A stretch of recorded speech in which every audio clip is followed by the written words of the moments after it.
name out your mouth. Fast Vivo, how it all turned out. When you try to use my name for clout, keep on going, give you something you can talk about. Throwing all the good vibes out the window.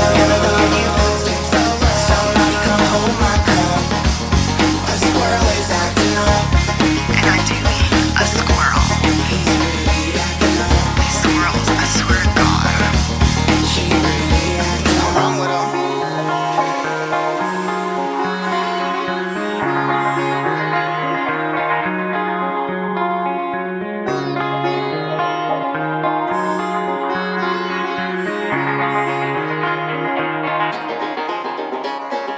Welcome into my world. You're playing my game. Thought that you could come up and fitting off of my name. Talking out the side of your neck like you're insane. Cortisol levels to the roof. Inflame. Kids these days so shameless. Selling out real friends for a paycheck. Mama didn't teach them no home training. Wanna be me so bad, but they failing. Step to the plate though. I'll take a challenger. I ain't scared of no low life scavenger. I should warn you though, if you haven't heard, I ain't no Colleen ukulele ballager. Shots been fired.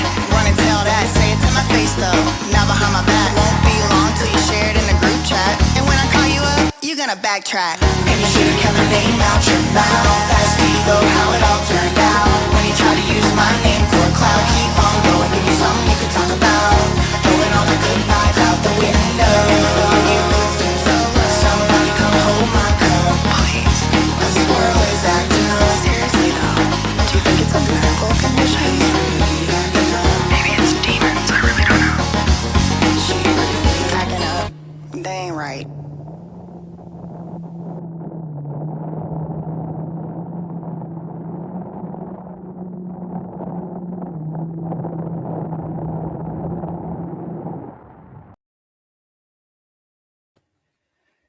Hello, everybody. We are live. It is Thursday, March 26th, 2026 at 12:30 p.m. Eastern Time.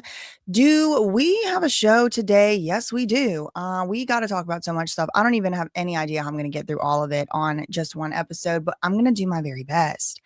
What are we talking about today? Nancy Guthrie, Brian Litrell, someone threatened to burn down his house, Harvey Levin's special announcement, the president of France's wife trying to tell us what to do. We got lawsuits, excuse me, Shia LaBeouf. We got Usher, we got Diddy, possible Nick Reiner topic, Drewski cosplaying as Erica Kirk. What else? The Abercrombie and Fitch CEO, I actually made a video about yesterday, so I'm not going to cover that today. We have OF girls, so-called OF girls, behaving badly, and some social commentary about Gen Z being unemployable, allegedly. I mean, these are things we're going to talk about today. Ruth's Chris got a dress code now, and all of that. We even have a positive story. Okay, so we have some things to talk about. I'm just going to start at the top of the list. That was my music video that you just watched. Goriana is the name of my music channel, Goriana Music, and the name of the song is A Squirrel is Acting Up. So in honor of A Squirrel is Acting Up being such a great music video and my song, I want to start today's episode off with a story about the squirrels acting up. Okay, so the squirrels are vaping. I don't know if you heard, the squirrels are vaping e-cigarettes after mistaking fruity aromas for food. Yes, they are. There's videos. Okay, this is funny. This is absolutely nuts. They say the e-cigarettes scourge has become so virulent that even the squirrels are apparently getting hooked on vaping. In a viral video circulating online, a gray squirrel is seen toting an automated smoking device. So it's got a vape, while sitting on a fence in Brixton, South London. This was reported originally by The Telegraph. The tobacco-toting tree hopper was clutching the device between its paws while appearing to chew on it, evoking the automated version of New York City's famous cigarette-smoking cockroach. Girl, I haven't seen that one. I did see the Subway pizza rat, though. Meanwhile, in October, a TikTok posted a video of a squirrel in Philly gnawing on an Elf bar. These squirrels were likely not attracted to the nicotine, but rather the fruity smells wafting up from it. In the old days, you would see a lot of discarded cigarette butts, but I don't remember squirrels running around with them. Okay, this is what a quote said. It would be reasonable to assume that a vape would be more attractive than a normal tobacco product that's not fruity. And I mean, this is actually like a commentary on vapes in general, that they're like way, way worse, not because of the actual smoking, but because like you can smoke them anywhere basically. Like it's not the same smell as if you're lighting up an actual cigarette. Which is allowing people to smoke a lot more of them. The fact that cigarettes used to have to buy them in like packs, versus just one vape will, last a long time. Compared to I mean, I don't vape. I've never smoked cigarettes and I've never vaped. So I really don't know. And the reason for that isn't because I think I'm better than people. It's because I think I would probably really like it. And then what are we going to do? If I start smoking cigarettes, I'm going to like it. Then I'm going to have to buy cigarettes and I'll have to deal with all the cigarette backlash. Okay. So I just never started. You don't have to quit something you never start. I don't know if y'all knew that or not. There's some free advice. Anyway, also another reason that people think, vapes are worse, and I'm not really interested in getting into the vapes or cigarettes are worse debate because, like I just said, I really wouldn't know. But a lot of people, say that they're worse because they're not like so offensively smelling. Like they smell good, like butterscotch and cotton candy and, strawberries and cream or whatever. So this quote goes on, it would be reasonable to assume that a vape would be more attractive than a normal tobacco product. Okay. Unfortunately, the detrimental effects could still be the same. The wildlife aficionado said that the critters could inadvertently consume microplastics by gnawing on the vaping devices, but they could also ingest nicotine. They don't encounter nicotine in the wild. So, like many chemicals, it's something you don't really want them exposed to. Imagine the squirrels on nicotine. Oh, my Lord. Meanwhile, a spokesperson for the Royal Society for the Prevention of Cruelty to Animals. Oh my God, girl. Shout out to the UK cousins. I don't know how y'all do it over there with all this. Royal Society, this and that, please. I would laugh every time I read the word royal. I'd be laughing all day. My ancestors knew they had to get up out of there. Okay, they had to go. They had to leave. They had to run. They had to run. They had to get on a boat and go. Anyway, so the Royal Society for the Prevention of Cruelty to Animals dubbed the incident a stark reminder of the danger discarded litter poses to our wildlife. Okay, well, why y'all not worried about the rape gangs? Okay, aren't they using dogs? I shouldn't say that so early in the beginning of the stream. Is going to get completely I can't get demonetized. I'm not monetized yet. I will let y'all know. I have reached the amount of views and the amount of subscribers needed to become monetized, but YouTube does take a few days to like verify all of that. So this channel, within the first week of existence, I think, within the first week of me posting the first video is going to be monetized. That is something that is truly humbling. And I do want to, again, thank you and express my gratitude to everyone who has subscribed. Speaking of which, please do subscribe. Make sure you did subscribe. You might think you're on a different channel right now. Look and check if you don't mind. Thank you. Thank you. Anyway, this Royal Society goes on. This is just a little squirrely story. I just wanted to cover the squirrely story today. Okay, it's not anything like groundbreaking, but since this is supposed to be a show that's supposed to last like 2 to 4 hours, I have been including a little bit more not groundbreaking stuff throughout the stream now, just to break it up. So the Royal Society goes on. We would urge people to hold on to their litter until there's an opportunity to dispose of it safely and responsibly. Oh man, just reading from these Royal Society people gets me yawning. This apparently is not a one-off. In 2023, a blog for the Animal Welfare Society (RSPCA) scientific officer Evie Button discussed a bird in New Zealand. Shout out to the New Zealand cousins in the chat. I don't think I have a lot of New Zealand followers, but I do have a lot of. Number one is America, United States. I was looking at my demographics the other day because like somebody had reached out to sponsor me. I don't think I'm going to take the sponsorship, but I just wanted to get a sense of what the demographics were. Most of my followers, my subscribers on YouTube on the other channel, Surprise Witness, are from the United States. I think it's like 75% or so, 70-80%. And then Canada, shout out to the Canada cousins, and shout out to the Acadian diaspora, wherever in the world you may be. And after that one, I think it was like generally like the UK. So all UK, and then Australia. So shout out to the Australian cousins in the chat. If y'all are here, sound off. Anyway, there was a bird Poor bird. There was a bird in New Zealand died after swallowing a vaping device, as well as pictures of a squirrel trying to bury one for the winter in Wales. Okay, that's really my cousins over there in Wales. The Celts are my cousins for real. I know you see it in my eyes. I know you see it in my face.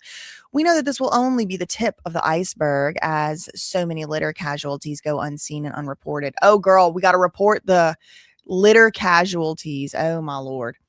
Wild animals aren't the only victims of the scourge. Veterinary Poisons Information Services got 680 calls about vape incidents involving pets since 2017.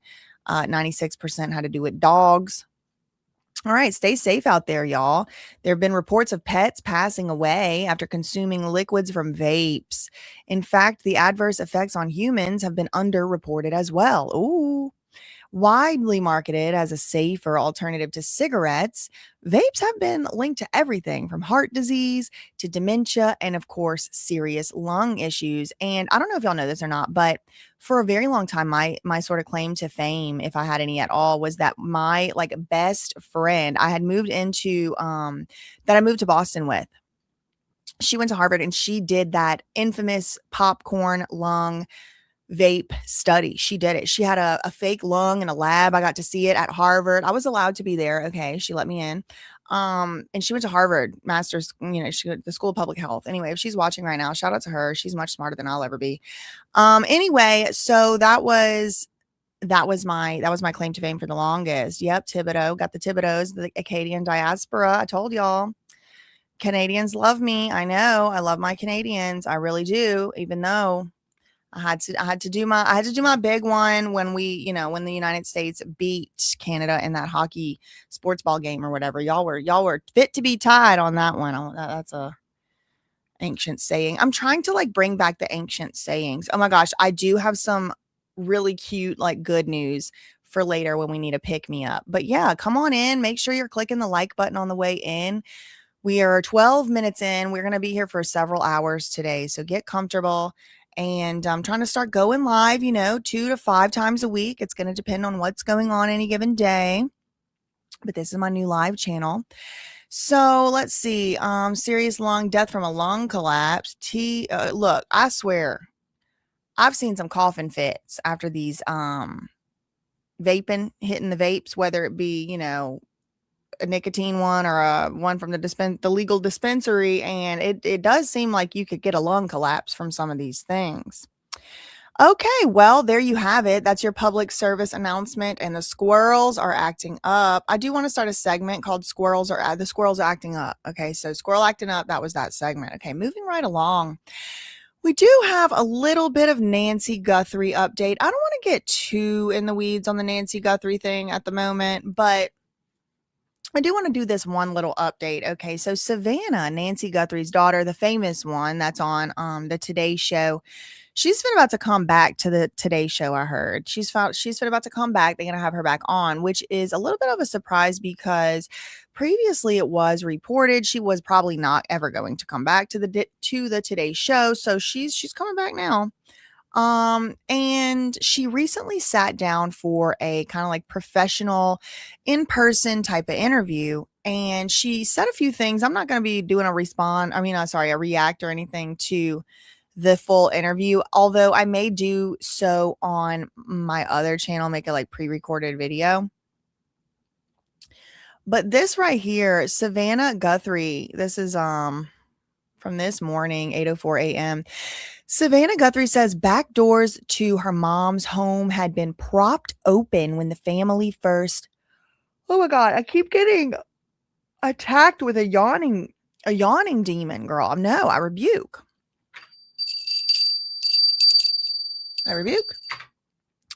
Savannah Guthrie says her mom's back door had been propped open when the family first arrived after her disappearance. That is huge news to me. This has never been disclosed before. This has never been disclosed publicly before. And this is huge news to me. The back doors were propped open. Nobody decided to tell the public that before 2 months after this woman was missing. That's crazy. So it does bring forth so many questions, like, Why was there blood dripping belonging to Nancy on the front porch rather? The whole story just kind of doesn't and kind of hasn't for a while really added up. I don't know what's going on with it. I don't know. I mean, I've said it before. I wouldn't be surprised to find out Nancy Guthrie is in an underground bunker in Tucson. Okay, alive and well. I wouldn't even be surprised at this point to find it out. Yeah, let's get those. Let's run the likes up those numbers. They did mention it early. Thank you, Lee. Lee said they did mention this earlier, but then they took it back. Interesting. And I wasn't watching the press conferences that the sheriff did at first. So, maybe it was in there. Did she have a dog? Because I have been thinking she did. Oh, did she have a dog? Sorry, I was reading two comments at once. Did she have a dog? Because I've been thinking she did. And where is the dog? I thought she did. I thought she had a little small, ankle biter. Everybody's saying no. No dog. She didn't have a dog. No dog. Okay. Yeah, she didn't have a dog, I guess. Okay. Interesting. All right. So that was another one. I wanted to say the backdoor thing. That was a little bit of news, and I just want to keep it moving. I have so much to get through today. I don't know. Like, again, this is like just trying to figure out, my bearings on the live channel. It used to be I would go live on like a topic, like one topic. David updates or, Nancy Guthrie updates or the Diddy trial. Maybe I would talk about something else during it, or not, but this is a totally different format. And so I'm looking at this like long ass like sheet of links and things, and it's like high key overwhelming. I feel like I'm at the bottom of a mountain and I got to climb it. So I don't know if this is the way I'm going to keep, formatting my own notes. Cause it's like, oh God, I feel like I have to like rush to get it all done, but I really don't. Okay. So the next thing I want to talk about moving right along is Brian Litrell. He's from, what was it, the Backstreet Boys, I think. Oh, the interview of Savannah Guthrie interviewing the Epstein victims is now missing off the face of the earth. That is wild. Okay, so now I want to talk about Brian Litrell, one of these boy band guys. Look at this. He's received threats to burn his house down and bring pew-pews amid trespassing dispute on private beach. What? I haven't even read this full article. I figured we could read it together. Brian Litrell claims he's received threats. Hold on. To burn his house down. It will eventually come out. All the pictures and documents that we have from social media and the threats, the physical threats to my family. He definitely has a shell-shocked look about him. It looks like he's seen some things and been through some things. I'll leave it at that. Brian Litrell, this is like one of those boy band guys. He was from the Backstreet Boys. He was the one who allegedly had a guardianship over little Nick Carter. Y'all remember that? From my Backstreet Boys video on BJ Investigates. Brian Litrell claims his family has faced violent threats due to his claims of trespass over their Florida beachfront property. It's always Florida. I wouldn't put it past it to be Scientology trying to stake their claim on it. They want to own everything in Florida. It's what it looks like to me, in my opinion. Anyway, these people that he's in a dispute with have talked about burning his house down, talked about bringing pew-pews. He told this in a Fox News interview. Oh my Lord, the drama. The reason that this was on my list to I keep clicking the wrong thing. The reason this was on my list to talk to y'all about is because I recently started a Netflix series from a few years ago, it's one of those Ryan Murphy ones. I didn't even know about this thing. What is it called? The Watcher? The Watchers. Have y'all seen The Watchers? I finished the last show I talked about on here, Age of Attraction. I know it's trash TV, okay? But sometimes that's what I need to just escape from the real world of things, okay? Anyway, but I finished that. But I started watching this Netflix series called The Watcher or The Watchers. Let me see. Hold on. It's really good. The Watchers, Netflix. I'll read y'all the. Oh, someone said it's the worst show ever made. Oh, okay. Maybe I have bad taste in shows. Oh, no, this isn't it. No. Maybe it's. Yeah, the watcher. Okay, not the watchers. The watcher. The watcher. Okay, so I'm not done with it yet. I just started the show. Um, no spoilers here. I'll just read you the what's it called? Premise. The series follows a married couple who, after moving to New Jersey, start getting harassed by creepy letters signed by a stalker who goes by the pseudonym The Watcher. Okay, so they you watch. Okay, so Ashley's like, I started watching Age of Attraction after you spoke about it. I was hooked. It's like they put the sauce in these shows. Like, I'm not under any illusion that these people are going to stay together forever or get married, although maybe they will. Um, it doesn't really seem like these relationships are built to last or anything like that. But like, I don't know. I just like the colors and the scenery and the outfits and I just like it. I just liked it. I liked the show. Um, you tried watching The Watcher and couldn't get into it. Oh my God, I'm totally hooked. I'm on episode like 3, I think. But anyway, it's basically this house. This couple moves into this house that's kind of like outside of their price range. And the guy has to, like, the dad of they have 2 kids or whatever. And the dad has to basically like cash out his 401k and everything to get this house in this beautiful area of New Jersey, like where all the like rich people from Wall Street or whatever are living. And as soon as they move in, they start getting these letters about, as soon as they move in, they start getting these letters like, hi, welcome to the house.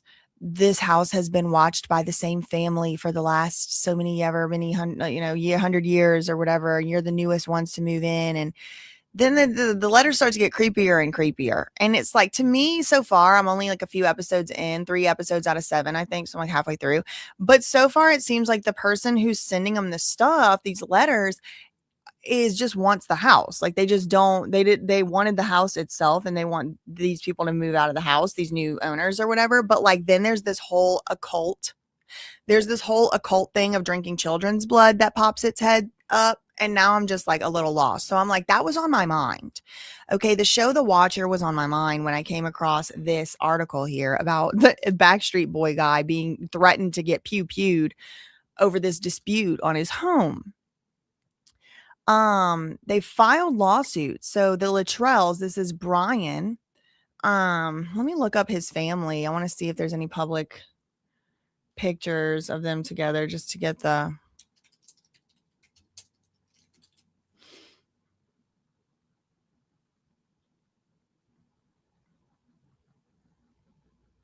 wow, that is crazy. Look, you could show me this woman, and this is no shade to her because she is beautiful. Okay, she's beautiful. There's no question about it. But you could show me this woman and say, where does she live? And I could tell you she lives in Florida. There's a certain Florida look. Okay. And she's got it. There's this lady. You could show me this lady right here, and I could tell you exactly where she lived. And I would say it's in South Florida. I would say this lady lives in Florida, the middle of Florida or below. That's where she lives. Anyway, so this is him and his family. Again, very beautiful, cute little family. Look at them go. Yes, this is the Florida look. Okay. The bleach blonde, the tan, the smoky eye, the nude lip. It's the Florida look. The woman lives in Florida, and I could be confused for living in Florida if I had blonder bleached hair. Okay. But yeah, so that's the family. Okay. And they're receiving threats. Now, they have filed lawsuits against a neighbor. They also have filed lawsuits against local authorities, alleging that strangers trespassing on their beachfront, on their home, they say this is a private beach and it caused them emotional distress to not have their own private beach. Now, here's the thing. It does sound a little spoiled bratish to be like, this is my beach. But here's the situation, especially in a place like Florida where people do go and, drink and do, perhaps substances and spring break this and that. And if you have something on your property that is attractive to other people, especially to children, like, for example, if you have a playground on your property or a pool, or a trampoline or whatever, you have a certain duty to keep it safe because if you know people are going to be wanting to come on your beach, but it's your beach and something happens to them, then you could actually get sued. Your homeowner's insurance could get sued. You could get sued for negligence. And so it actually is pretty important. If the beach belongs to you, you do have to maintain it and keep it safe and make sure that there's not any crimes going on it. It's your property. So me personally, I'm probably never going to have a private beach. So this don't apply to me. Oh, no way. Okay, wait. Someone, Freckled Meg, said there's an episode of Neighbors about this location on Netflix, and they bring up Brian. Wow. Yeah, Scott, y'all are Scotch Irish. Me too. Like probably some percent. I'm all mixed up. I always say, like, you know, that Airhead flavor, white mystery. That's me. They named that flavor after me because it's just everything white all put together. Like, not everything. Like, I don't have any Italian. It's all the other stuff though. Norwegian. I got some of that. Scandinavian, a lot of, you know, Irish, a little German, a little bit, English, a little bit, and a lot of French, Spanish, Acadian, which apparently is its own ethnic group. Who knew? Who knew? White mystery. That's me. White mystery. They named that flavor after me. Y'all didn't know. We should start. Yes, please start. Wait, hold on. Don't start the Get Me a Beach Fund quite yet. Wait, hold on. Buster said, we got to start the Get BJ a Beach Fund. We don't want an island anymore. That's bad juju now. I don't need a beach until I pay my legal fees. So if y'all want to fund a fund, I did. The legal fund is linked below. I am still actively in litigation. I may have to go for oral arguments at the beginning of May. Hundreds and hundreds and hundreds and hundreds of thousands, hundreds and hundreds and hundreds of thousands. I still got to pay. So anyway, or I total have racked up, not I still got to pay, but I don't even want to know how much I still got to pay. That's how much it still is. Okay. La Cari. Anyway, yeah, hundreds and hundreds. So, before I buy a beach or an island, I do got to finish paying my legal bills, which for the battle that's still ongoing. And I still have to pay off my student debt, much like probably a lot of y'all. Put a 1 in the chat for paying off your student debt, which I have not done. Any bit does help. Yes. And I also have down below, I also have in the description box, you can, because this channel is not monetized. I know some of y'all like to send in super chat, super thanks, super sticker. If you do want to support the channel in that way, and you can, then I have linked below my Cash App and my PayPal.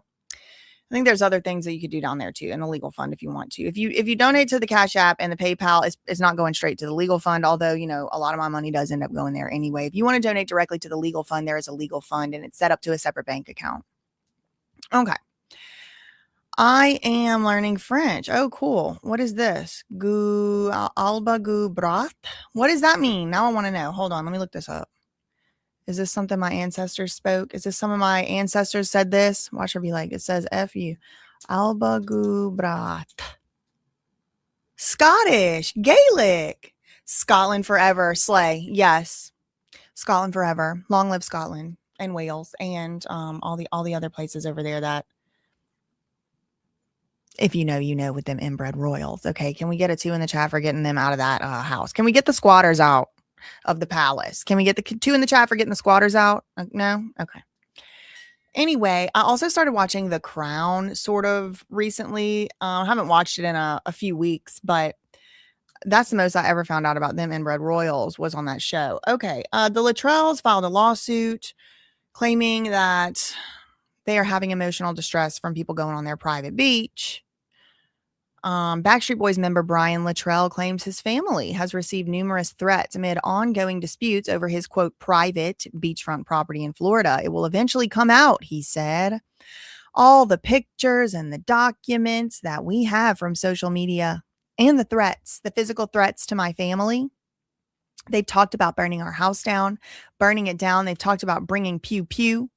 He said, yeah, pew pew are allowed in Florida. That's what they told him. They want to spray us with mace. They want to punch my teeth out. You know, like, it's crazy.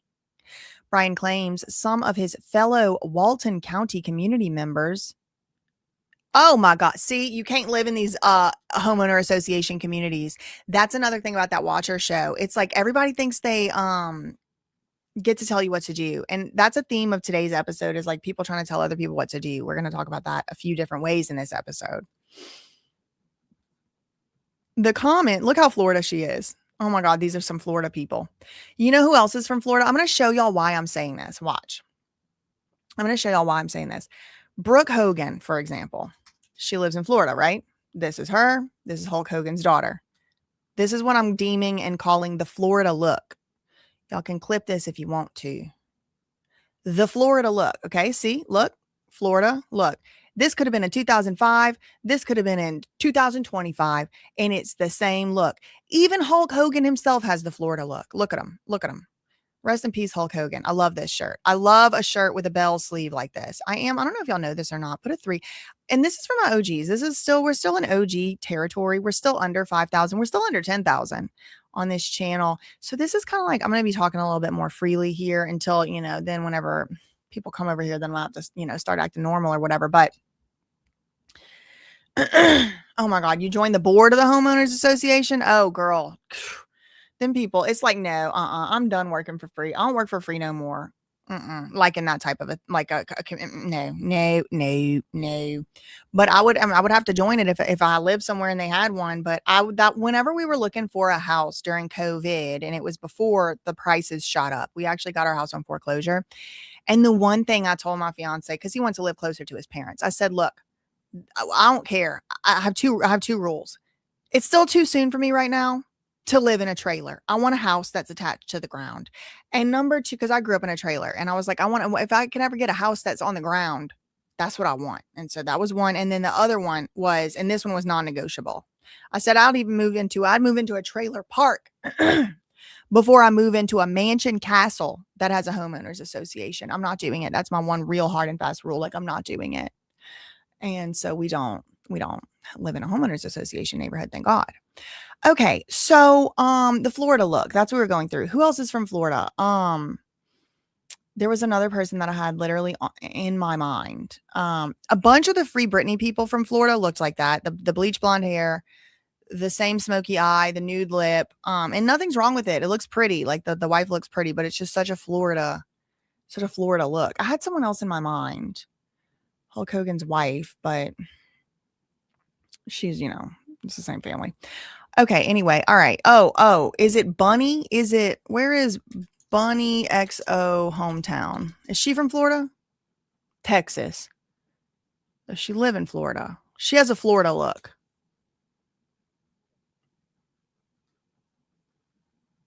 She frequently travels to Florida.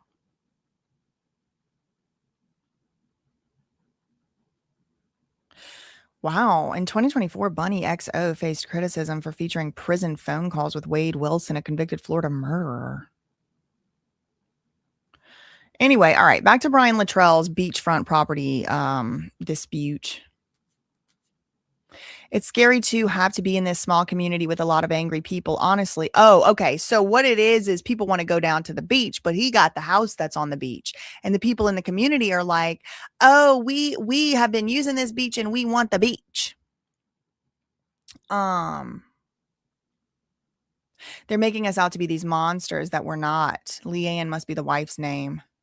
We love this town, but now we don't know where to eat because of who hates us. They can't even go to the restaurant and eat. This sounds like Scientology. I'm sorry, it does. The Litrells purchased a property in Santa Rosa Beach in Walton County in 2023 for almost $4 million. But ever since, the family has alleged individuals have encroached on their beach, forcing them to put up no trespassing signs and hire private security, according to a complaint that he filed, according to his lawsuit against the neighbors in the city or the local officials. Visit South Walton reports public access to privately owned beaches is allowed up to 20 feet landward from the wet, dry sand line. They encourage the public to enjoy this area, known as the transitory zone, for activities like walking, running, and entering the water for swimming or other recreation. The organization, this is the Visit South Walton, also notes sunbathing is also allowed in these areas from 9 to 4. Brian's attorneys argue that this is the family's backyard. I know Brian is referring to the beach as a piece of sand, but the fact of the matter is that is his backyard. It is his private backyard. This is his lawyer of Tickton Law Group.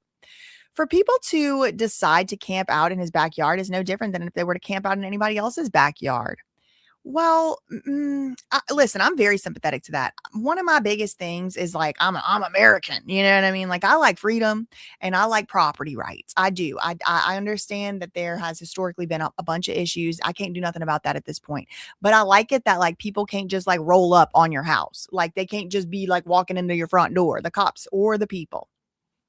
If I looked out my backyard and saw some people camping back there, I would call the police. Yes, I would. Well, first of all, I'd make sure I didn't know them or something. But then, yeah, I mean, they would need to leave.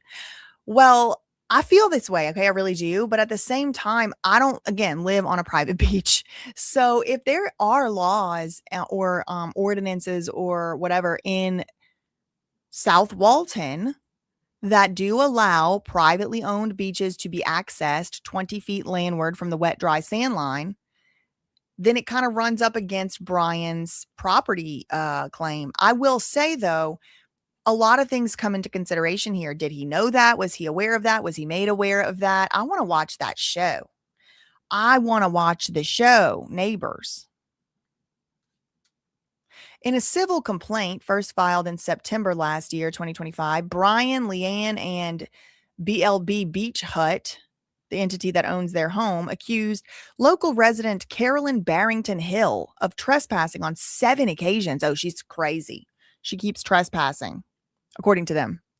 The complaint claimed that this lady set out to antagonize, bully, and harass the Litrell family by frequently trespassing on their property in open defiance of the no trespassing signs. It also alleged that Hill's trespassing interfered with their use and enjoyment of the property. In a December 2025 hearing, Litrell voluntarily withdrew his claim of stalking from the original filing. In February of this year, so last month, the judge dismissed the amended complaint without prejudice. Brian, though, filed another amended complaint. So without prejudice means you can bring it again. It's not dismissed forever. So Brian Litrell filed another complaint after amending it on February 25th, demanding a jury trial and citing damages in excess of $50,000. The lady who he alleges was trespassing, her last name is Hill, responded with a motion to dismiss the complaint, according to court records. So she filed that about 8-9 days ago. Okay, so this is her attorney. So now the person who, okay, so the Backstreet Boy, if you're just joining, hi, hello, make sure you're clicking the like button on your way in, please. It does help to push the video out to more people, which is kind of what I'm trying to do while I'm trying to build the channel. Thank you. But we're talking about Brian Litrell from Backstreet Boys. He's living in Florida now, and he has this house on a beachfront, and he thinks that whole beach is his.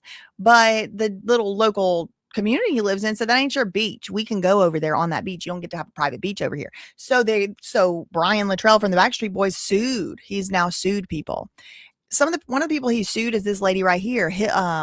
Whatever her name is, Hill is her last name. And now her attorney is piping in. The amended complaint filed by the plaintiffs, so this is Brian Litrell. So the amended complaint that Brian Litrell filed is once again legally deficient, and it is subject to dismissal by the court. This lady's attorney's name is Heidi Mahaffey. Let me see if she's got the Florida look. I just want to see how accurate my theory is about the Florida Luke. Nope, she don't have it. She looked like she got she has the East Coast look. This lady has the East Coast look. That's her. Law firm, Earth Esquire. So that's her. Okay. So this is the lawyer for the people on the other side of Brian. What in the hell is this thing? That's freaky looking. Look at that. Weird. Okay, anyway, so this is her. She's like, okay, Brian Litrell's tripping. The plaintiffs, they have not provided sufficient factual allegations that would allow a court to award them any damages, especially the ones they seek. A hearing has not been set on the motion yet. The attorney also noted, so this is still the attorney on the other side, the one that basically is representing the person Brian Litrell sued. She also noted that Brian's supplemental complaint against the Walton County Sheriff's Office alleging authorities failed to charge alleged trespassers was dismissed with prejudice. So he tried to sue the cops, the sheriff's office, and it got dismissed. This is a quote, "It is notable that the judge dismissed on the merits of the pleadings without a hearing, sending a clear message that no oral arguments or amendments would have cured the legal defects, and the supplemental complaint filed by Brian did not warrant any more of the court's time or resources." People.com did reach out to Brian's attorneys for comment, and it doesn't look like they came through with a comment. So that was good. That was happening. That was going on. Now let's turn to the next item on the agenda. Okay, the next item on the agenda is Harvey Levin. Okay, so let me just first of all click on the video. Oh wait, I gotta sign into my thing that doesn't have ads. Hold on.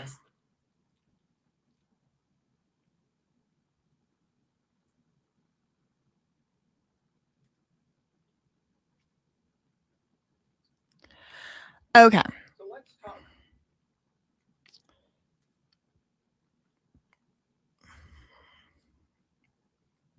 All right. So I'm on my business yesterday on the internet, and this comes across my screen. My message to you, ... And then it says TMZ, 188,000 views as of today, as of now. So also, we're going to be talking about this video as well, or this theory as well later on in the show. Look closely. Surgeon claims Ghislaine Maxwell may not be who we think. Okay, so they got a surgeon opining on the fact that this is like a body double or something. We're going to get into that later in the video. But right now, I wanted to talk to you about this one. Everybody knows at this point, Harvey Levin's name came up in the Epstein files. Everybody knows that at this point. Now, your name coming up in the Epstein files doesn't necessarily mean anything in and of itself. And he wasn't in an email, to Epstein or anything, at least not anything that was released. But his name was mentioned as somebody that might be able to help basically run PR for Epstein and against Epstein's accusers. So when I see this video come across my screen yesterday, I'm like, oh, finally, he's addressing the controversy. He's going to be talking about it. Or, something serious. It just says my message to you. It doesn't have a title. Look at the other videos here, right? You kind of know what all the other ones are about. CIA veteran, time to dump all Congress, Justin Bieber and Usher, Epstein scandal, Justin Timberlake, surgeon, new detail in Nancy Guthrie. But this one is different. And look at the one since. Alan Richardson, Taylor, Frankie Paul situation, the Nancy Guthrie detail, Nancy Guthrie again. Okay, so all the other video titles have a title, and this one does too, but I mean like a descriptive title, kind of giving you some idea of what's going to be going on in the video. This one is not my message to you. I'm like, oh, what is this? Let's go. Let's look at the scandal. Let's see what Harvey Levin wants to say. What is his message to us? So let's talk home economics for a minute. We are coming up on out the gate. 1st. Out the gate. A very authoritative tone. Let's talk home economics for a minute. Okay, all right, buddy. Let's. Okay, I'm wondering what you got to say. So let's talk home economics for a minute. We are coming up on April 1st. April 1st typically is a time when rent is due, when utilities have to. The tone. I'm like, okay, yeah, true. It's usually, April 1st, usually when you got to pay your bills. Okay, got it. But like, okay, this very rich Hollywood millionaire is trying to bark about rent being due like he's ever had to worry about that in the last 25 years. But okay, fine. All right. So Grouchy Harvey, we get the Grouchy altar today, the Grouchy Harvey. Okay, got it. We are coming up on April 1st. April 1st typically is a time when rent is due, when utilities have to be paid. Like we didn't know this already? When various other bills have to be paid. We are now looking at TSA agents going 6 weeks without pay. How exactly are they supposed to pay their rent, pay their bills? Exactly what are these people supposed to do? Because they are not people flush with cash. The average TSA salary is somewhere between. Hold on.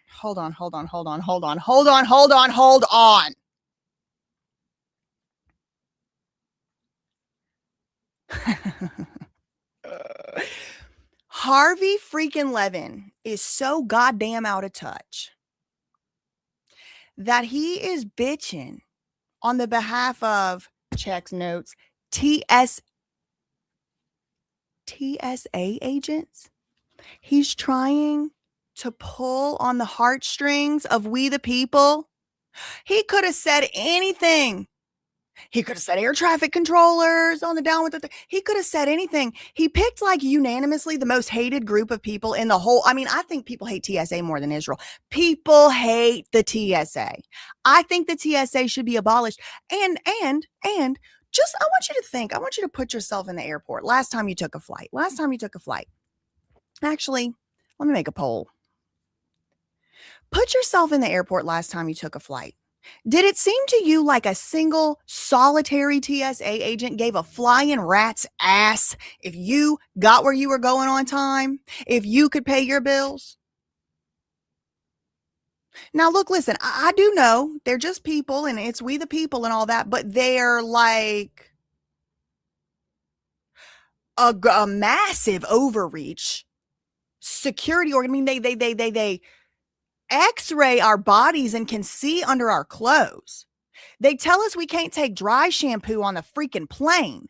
And I'm supposed to give a flying rat's ass that they're out of a job? They should be out of a goddamn job. Nobody should have that job. The job shouldn't exist. You want me to shed a tear over a TSA agent when they can't do nothing but scream and holler at me every time I go into the damn... Now, look, listen, on an individual basis, I'm sure there's very nice TSA agents, but that's like saying there's, very nice fill in the blank. I don't think everything should be compared to Nazis, but I'm sure there was really nice Nazis. Does that mean we're supposed to cry that they lost their job? Harvey Levin is up in arms that the National Security Agency, the TSA, isn't allowed to what?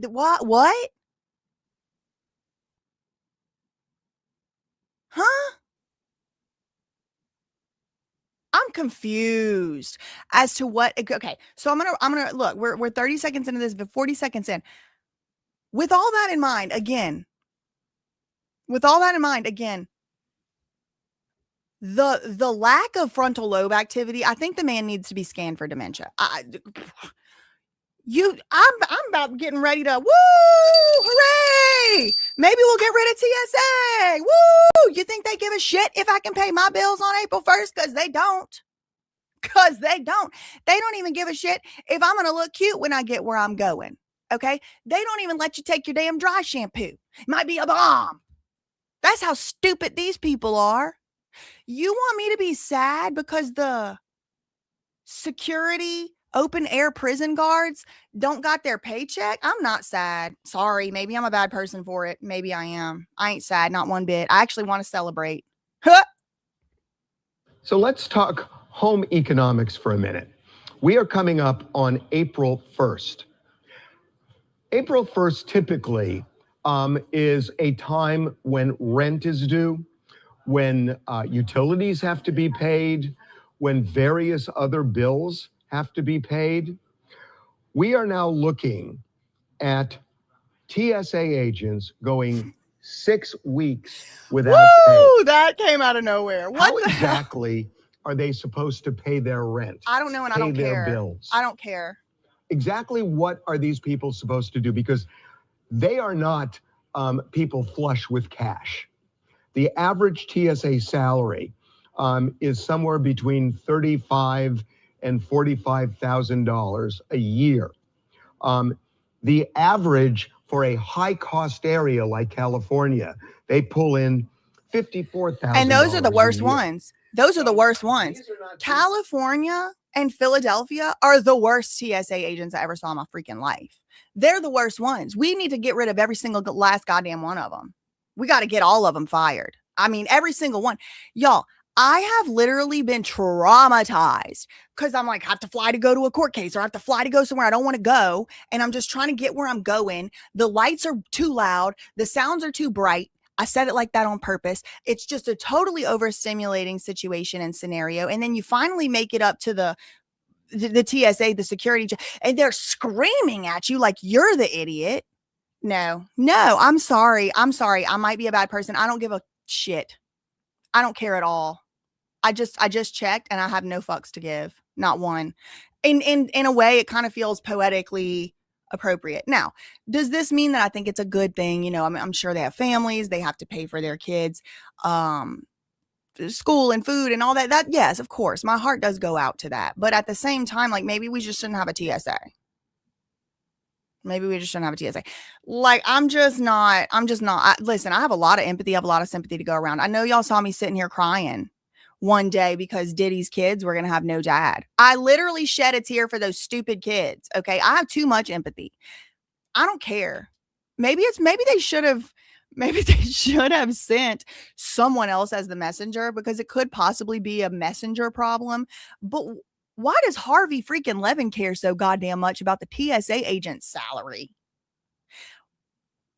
What the hell is really going on out here? I just wanted to show that to y'all. Okay. I think it's very strange. I think it's very weird.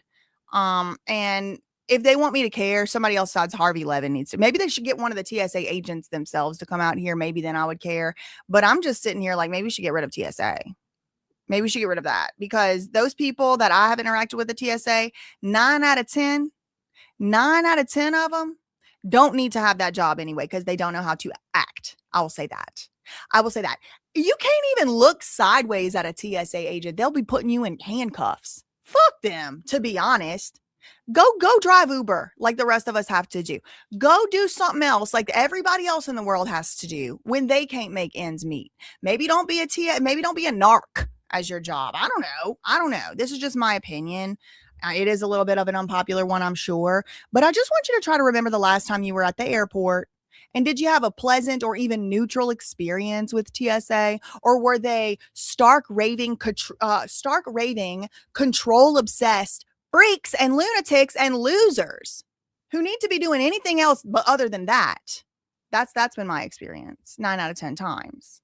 9 out of 10 times. Somebody said that's probably his mistress is probably a TSA agent. That's funny. That is funny. Rando gal never had a problem with TSA. That is crazy to me. I cannot even conceive of living in a world where you didn't ever have a problem with TSA. Maybe y'all are just like more tolerant of like people talking to you any kind of way. And maybe that's a me problem. Maybe I got to get better at allowing people to talk to me any kind of way because that's what I don't like. It's like they picking on me. Don't take your shoes off. It's like, okay, well, is there a sign? Like what every other airport I have to take my shoes off. So stop screaming. Like, I just don't like it. I don't appreciate it. And if I could have all the money in the world, I promise you, I fantasize about flying private.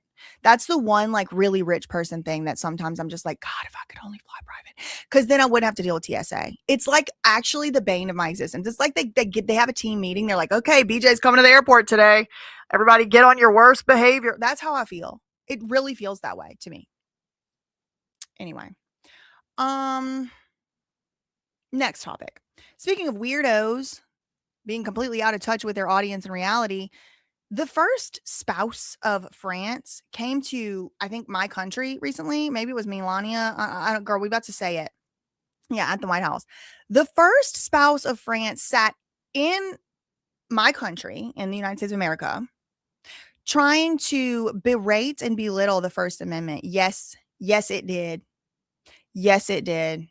Let me let you hear it. Look at these two dudes sitting right. I mean, first ladies. Sorry, excuse me. Trying to tell me what to say in my goddamn country. Oh, hell no. This beast. I do know that I am the United States, a country that I love very much.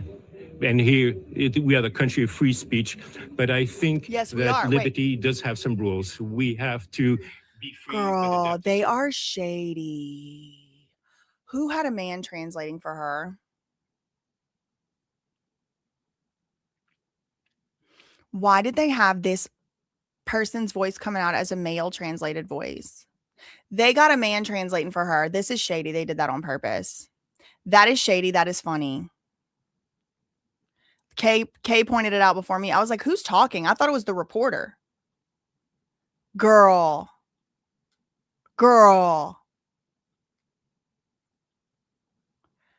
They got a man. They did that on purpose. Yes, they did. You mean to tell me there's no translator ladies that can speak French?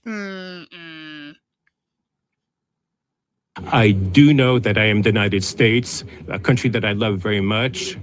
And here, we are the country of free speech, but I think that liberty does have some rules. We have to be free, but adapt to certain codes. So I believe in these codes. Too many young people are suffering, and they do not tell us, but they send signals, very strong signals from young people. How you and like this teenagers. signal? So it's up to us to answer them. Let's answer them all together. Thank you very much. It's wonderful to be back. Put it 2 in the chat if you would sign my petition to keep this beast out of our country. Shout out to the French cousins in the chat. I don't know how y'all handle it over there. Okay, really, truly, I don't. You have this man woman LARPing as the first so-called lady of France. Sits with the man spread for whatever reason. Sitting next to the first lady of this country. Trying to tell me what I can fucking say. In my country, in my White House, that my tax dollars pay for? Good one, bitch. Get the fuck back on your plane and go back home. Go beat your husband on the plane or whatever you do. Because no, absolutely not. You debauched beast. You disgusting, deplorable, sick fuck. Look, I can say all of this in the United States of America, and you can't do shit about it, baby. Not one thing. Nothing. Anyway, I just wanted to let y'all know the first lady of France is over here in our country trying to tell us what to do. Like they didn't already learn their lesson about trying to tell the people what they could say and do over there in France. Like it was really not that long ago. There was like whole revolutions because people just like Brigitte Macron wouldn't be surprised if it was her literal ancestors were trying to tell the people what they were gonna do and not do. Meanwhile, getting richer and gaining more power off of their labor. No, I rebuke. That's what I feel about her. Okay, so moving on to the next topic. Shia LaBeouf. Remember Shia LaBeouf had gotten sued. Shia LaBeouf had gotten sued. That's probably my cousin. You know, he's a Cajun. Shout out to the Acadian diaspora, wherever you may be. I know that's a lot of them are over there in France. That's why I got shout out to y'all. But Shia LaBeouf had gotten sued by FKA Twigs. She had alleged that he basically was like living as a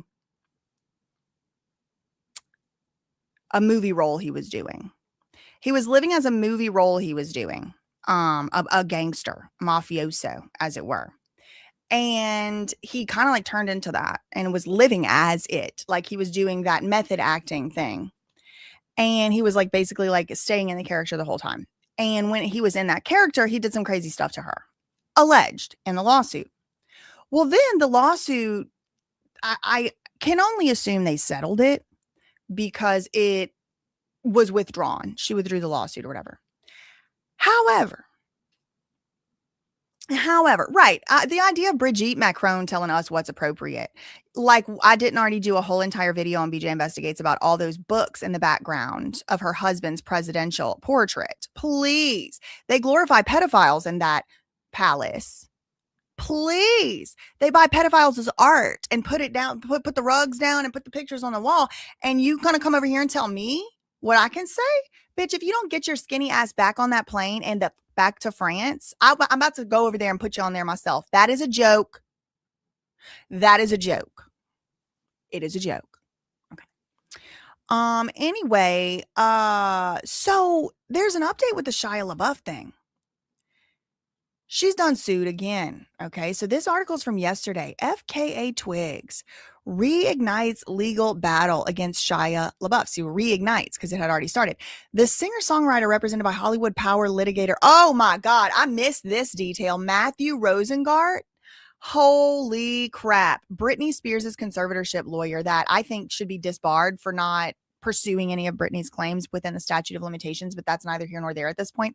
He is now putting his Kabbalah, he's a member of the Kabbalah Center, if I recall correctly, hat in the ring by going after Shia LaBeouf. Now, look, listen, I will say, if Shia LaBeouf did what he's accused of doing, he should not get a pass. He should not. He should pay consequences or money or whatever it needs to be. But let's see what is going on with this reignited legal battle. Matthew Rosengart, I missed that little nugget of a detail that's who's representing her, accuses the actor, that's Shia, of trying to silence her from speaking about abuse, which is a violation of a California law reining in non-disclosure agreements. So, as you probably know, a lot of these old guard Hollywood players like, Harvey Weinstein, Sean P. Diddy, Puff Daddy Combs, R. Kelly, whoever, like the crew, they would be accused, of doing just that, of abusing people. And then they would settle. They would give the victims or the purported victims, sorry, I just got distracted by another headline, money.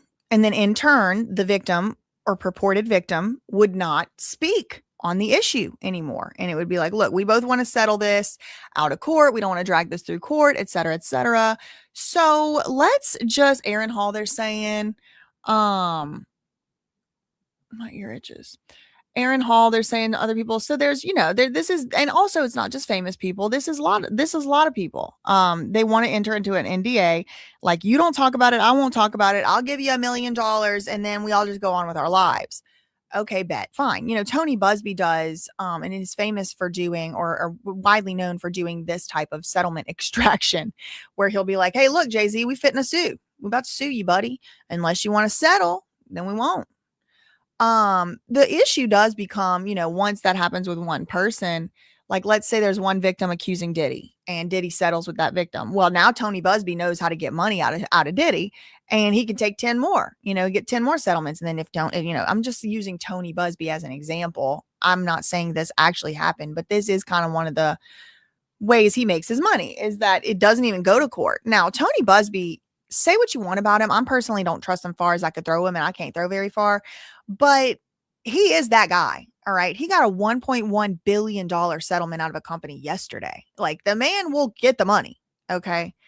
So that's kind of like a way that this will work. So what ended up happening is, and everybody does know, it is illegal, or it is unlawful, or it is unenforceable to have not illegal, but an NDA that asks you, or that requires you to not disclose a crime, is legally not enforceable. You probably heard this. Put a 3 in the chat if you've heard it before. NDAs don't apply to crimes.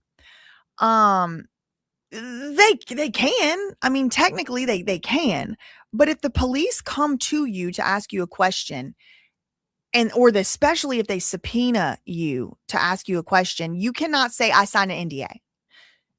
You can, but you really have to tell them. Like, an NDA is not a legal reason not to tell them. So a lot of people don't really exactly know how that works. You can't sign an NDA for a crime. Hey, I just saw Joe Schmo murder somebody, but I'm going to sign an NDA and he's going to pay me and I'm not going to talk about it. You can't do that. That you can, and people have, but when you're like, can I go to the bathroom? And your teacher used to be like, you can't, I don't know. Can you? It's like, may I actually? So yeah, I mean, you can, but you may not. Does that make sense? Put a 4 in the chat. That makes sense. So in California, they made a new law, or they added to the existing kind of like legislation about NDAs and stuff. And they said, you cannot have somebody enter into an NDA, a non-disclosure agreement, if the thing they are not disclosing is sexual abuse or sexual assault. So that's the law here that they're talking about. trying to silence her from speaking out about abuse in violation of California law, reining in non-disclosure agreements. Okay, that's her, FKA Twigs. In December, months after she settled her lawsuit against Shia LaBeouf, so this is 3 months ago, FKA Twigs got an arbitration demand from Shia LaBeouf's legal team.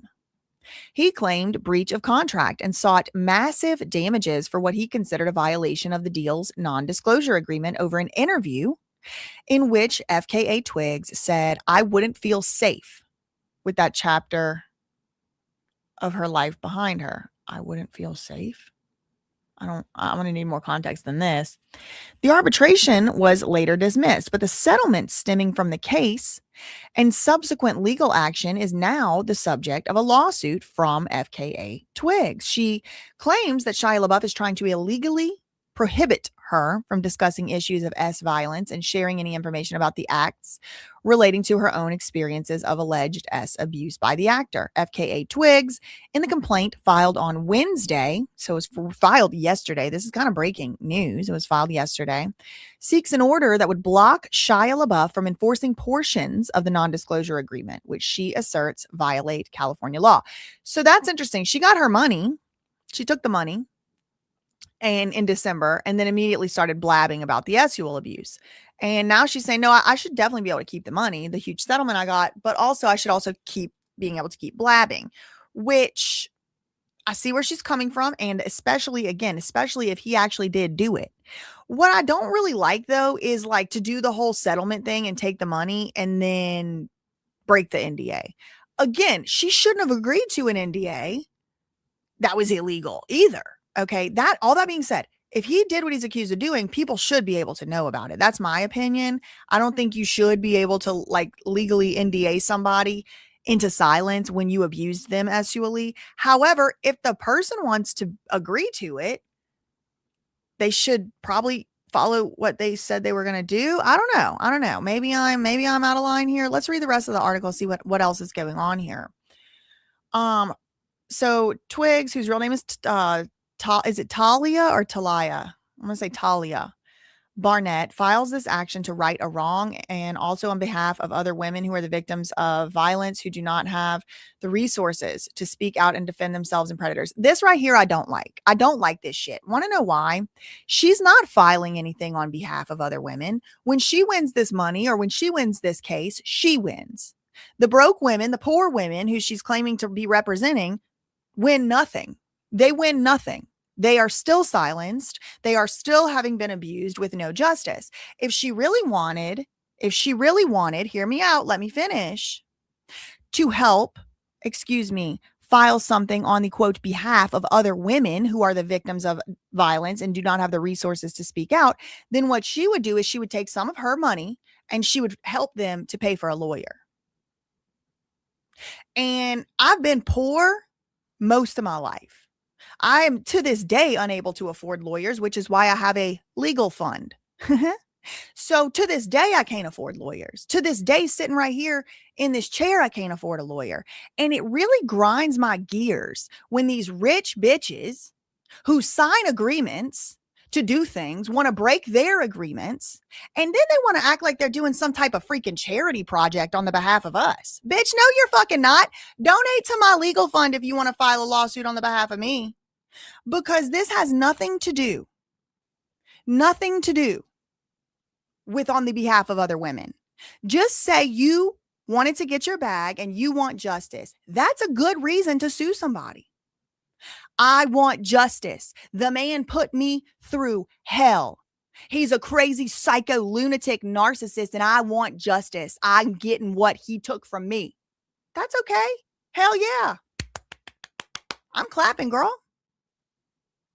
But don't come out here acting like you're filing something on the behalf of other people, bitch. No, you're not.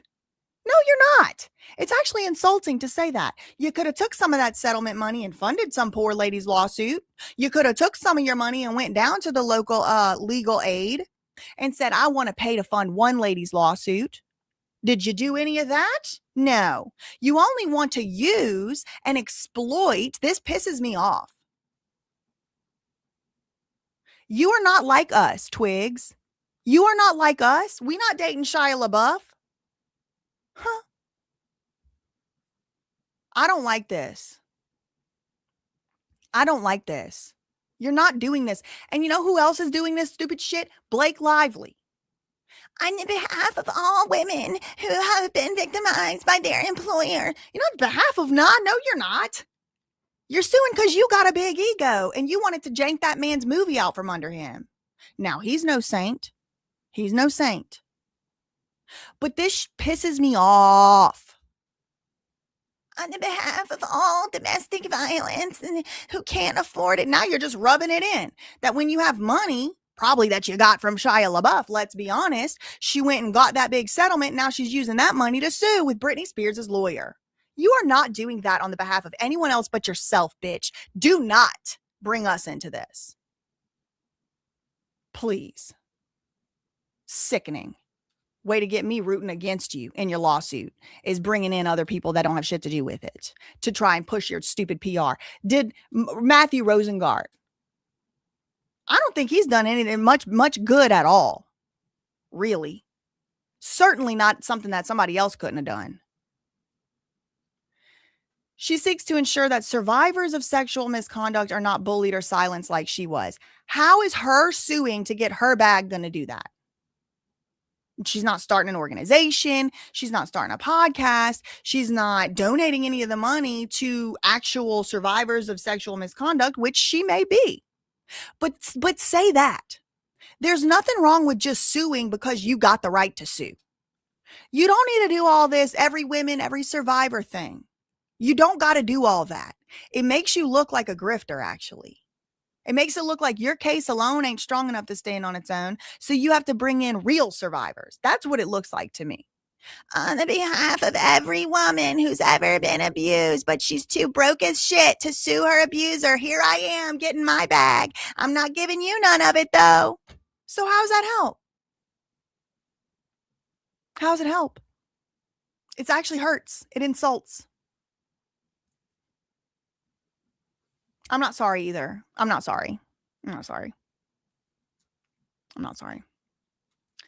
2016, okay, so in 2016, California barred, took out terms and settlements that prevent the disclosure of factual information about S offenses that could be prosecuted as felonies. 2 years later, and in the wake of the Me Too movement, lawmakers passed another act in 2018. The STAND Act. This prohibits NDAs in sexual assault, discrimination, or harassment cases that don't rise to felony prosecutions. Its purpose is to deter secret settlements designed to keep sexual misconduct by wealthy and powerful people hidden. But in this situation, we have 2 wealthy and powerful people. 3 now that Matthew Rosengart has entered the chat. So even in this very law, yeah, Shia LaBeouf is a wealthy, powerful man. Yeah, he is a little unhinged. He probably needs to work on his drinking problems. He might be psychologically messed up. He might be an abuser. He might be a narcissist. I've never met the man. Don't plan to. But he's a wealthy, powerful man, I'd say. He is. But so is she. You mean to tell me she didn't have the best lawyers that money could buy negotiating against Shia LaBeouf, even on contingency? Because like Busby, they would get that 30%, that 20%. So really the law was meant to protect, again, actually very vulnerable women who cannot afford a lawyer to negotiate an NDA, who cannot afford a lawyer to negotiate arbitration. But she is not that type of woman. She is also rich and powerful, clearly enough to afford Matthew Rosengart, the lawyer of the year in 2021 and 2. It's sickening. It makes me feel sick. Under the deal reached by her and Shia, the singer, that's her, is restricted not only from disclosing information about the acts relating to her own experience of S abuse, but also from discussing the issue at all. So why did she sign that? Imagine you're sitting there.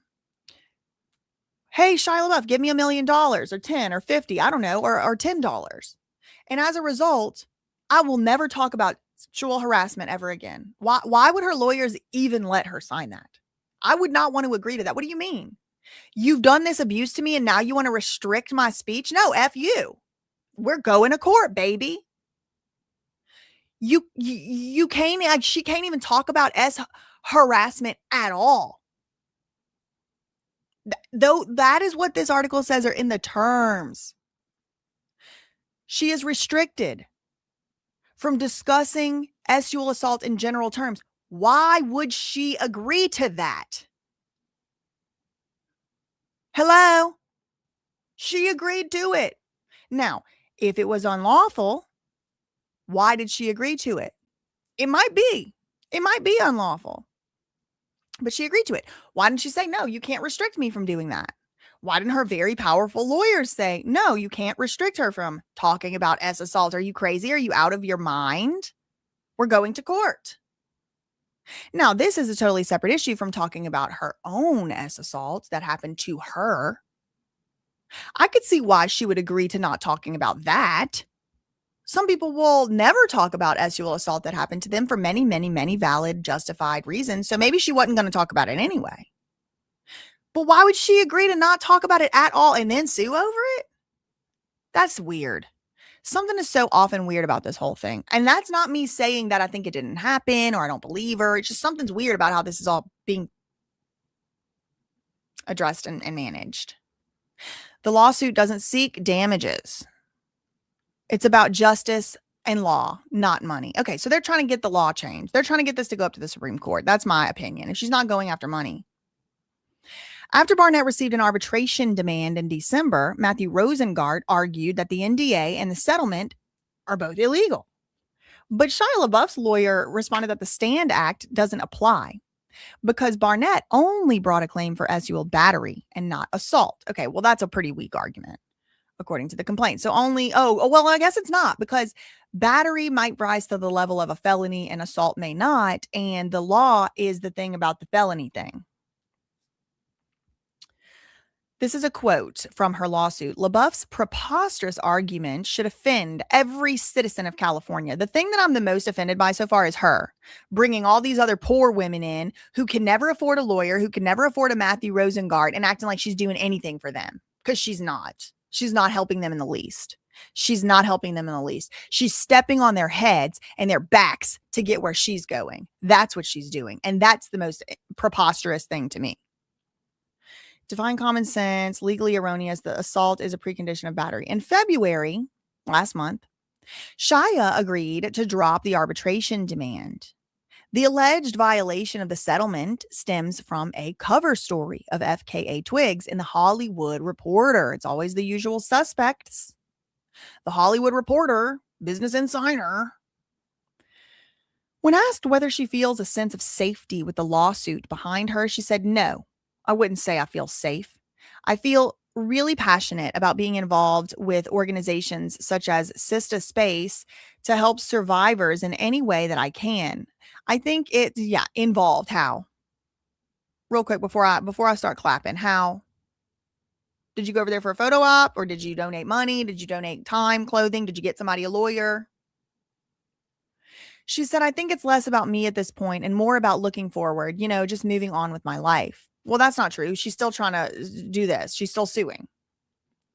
Last year, they reached a settlement to resolve a lawsuit accusing him of relentless abuse. According to the complaint, they met in 2018, around the same year that the law was put in place. That's interesting. When he finished filming Honey Boy, with Barnett moving in with him shortly after. LaBeouf then engaged in a continuous stream of verbal and mental abuse before escalating to physical violence, according to her first complaint. In one incident, Shia LaBeouf slammed, I'm not going to read this because I don't want to get in trouble over here, but you can read this sentence. It was an incident of alleged violence, and he kept a pew-pew by the bedside. Well, girl, you would never make it in Louisiana. Everybody's mama and pawpaw and peepaw and everybody else got a rifle by the bedstand. That's nothing. That's nothing. But according to her, that was abuse. At the time the complaint was filed, LaBeouf told the New York Times, I'm not in any position to tell anyone how my behavior made them feel. I have no excuses for my alcoholism or my aggression. I only have rationalizations.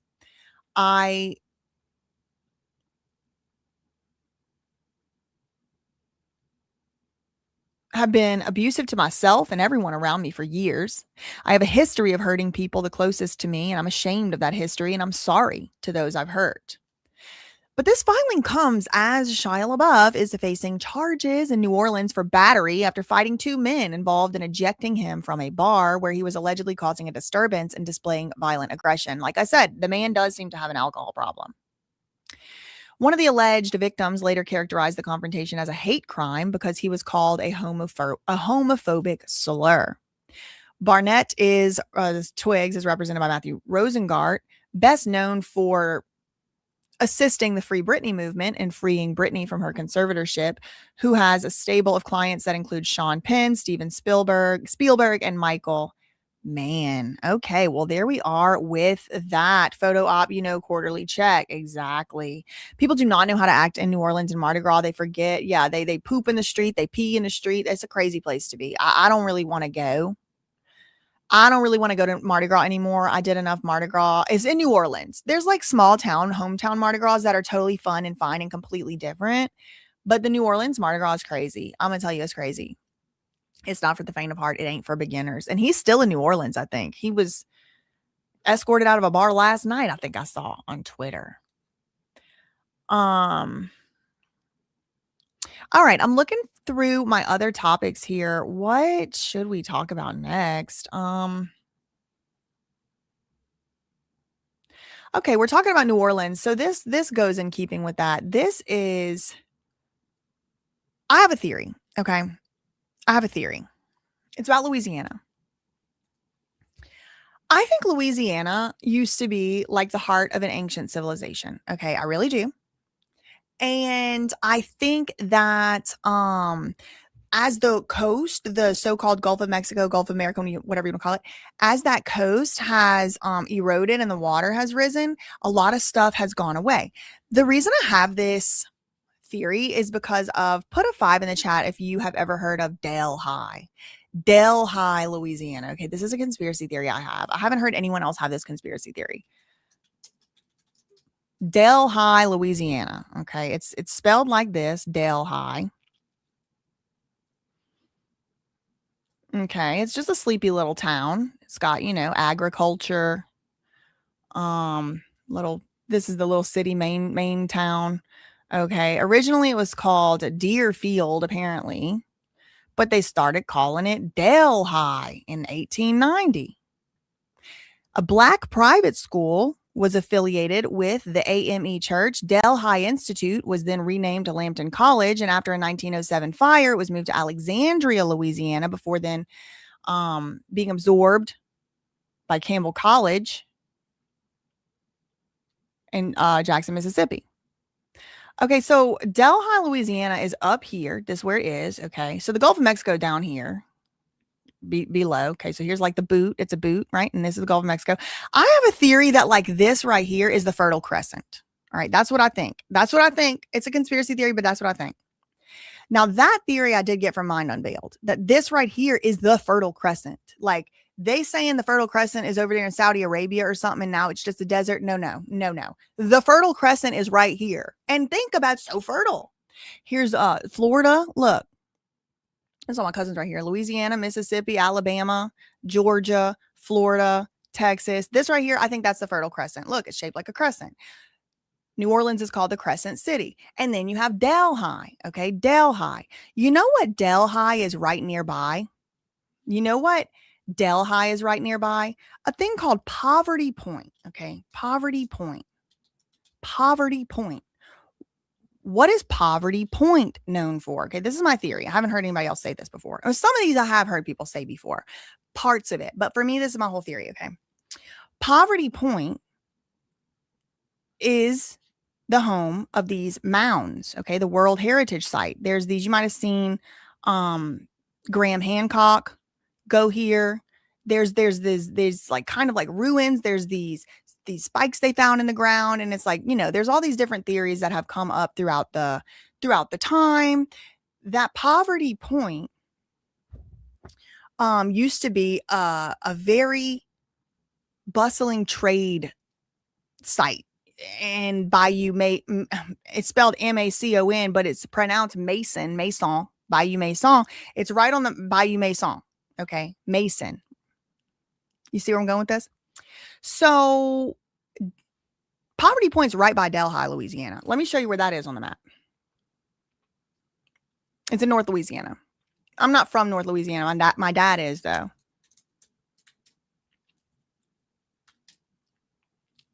He's from North Louisiana.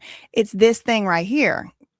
It's like a lot of ancient alien theories and stuff to go around this. This is Poverty Point. There's mounds. They call them mounds. Now, if you grew up in Louisiana, they do call them Indian mounds. Indian mounds. Indian mounds. Why do they call them Indian mounds? You're not going to see that called anywhere else. I'm from Louisiana, so I know. Like when you're on LSU's campus, they got Indian mounds. Now, they have run x-rays. They have run architectural digging excavations, and they supposedly never find anything in the Indian mounds. But then I went to India. Okay, so why is it called Indian mounds? Well, the lore is, they tell us, because those were native sacred sites for Native Americans and indigenous people to the Americas. Okay, so this would be, indigenous people. Why they call them Indians? Well, supposedly Christopher Columbus got on a boat trying to go to India, but he went the wrong way or something, and he ended up in the so-called New World, which is the United States. I don't believe half of this shit, by the way, y'all. I think they lying, and they don't just don't know. But this is the lore, right? We can all agree. We've heard about Christopher Columbus. He went to go to India. He went to the wrong place, and when he got here, he was like, "Oh, these must be Indians." Okay, what an idiot! One of the best circumnavigators that ever lived. It just went the wrong freaking way and ended up in the wrong spot. Okay, sure. Well, what if? Okay, this is a crazy theory. This is my conspiracy theory. Okay, drum roll, please. What if it was actually Indians? What if Louisiana, Texas, Kentucky, everywhere where there's Indian mounds, what if it was a large global society already, and there was really actual Indians in this place? So he was going to, when they say Indians, they were talking about Indians. And then there also were native people. What if? Do you know what the capital of India is called? Let's do a quiz here. What's the capital of India? India. Do you know what that capital of India is called? New Delhi. They don't pronounce it like that. You know how they pronounce it? Delhi. Which brings me back to Poverty Point. That doesn't even make sense as a name. This Poverty Point was supposed to be this sprawling trade center. They found arrows on Poverty Point from 16 different types of indigenous tribes, indigenous groups that would not be native to there. They found jasper, they found turquoise, they found stuff that doesn't belong there on Poverty Point, which would indicate it was a lot of stuff going on right there, not poverty.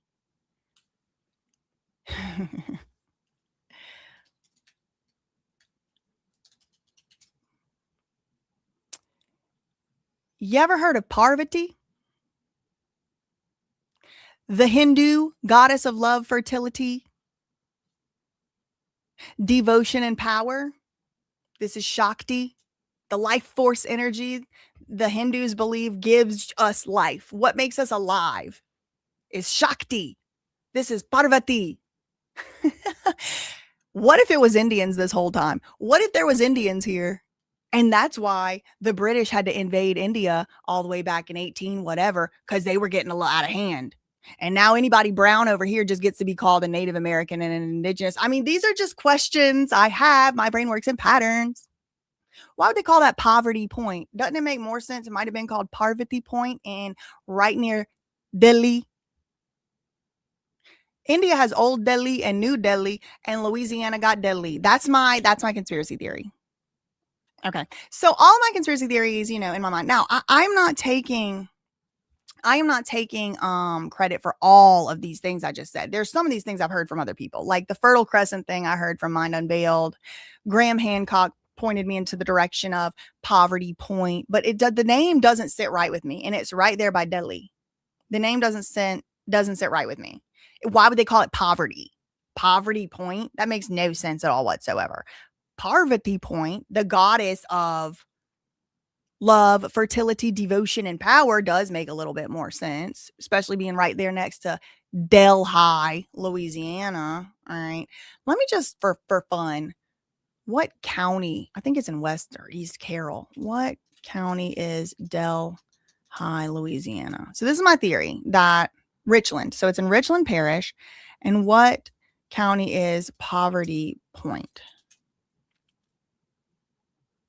West Carroll. Okay. Delhi, Louisiana to Poverty Point map. 21 miles. 21 miles. Okay. You could walk, it would take you a day. So I'll show you the map. This is a conspiracy theory. It's unproven. I'm admitting it is a conspiracy theory, but like, look where it is. Okay. Like compared to the state of Louisiana, I mean, like how close it is to each other. Okay. So this is my conspiracy theory. This is my conspiracy theory. There might've been Indians because this might've been like a world global civilization has maybe existed for much longer than right now. All right. I'll just say. Okay. So all that being said, I found something that goes along with my conspiracy theory. It's this tweet right here. 12,000-year-old pyramid ruins uncovered off Louisiana coast could be evidence of a lost city. I knew it.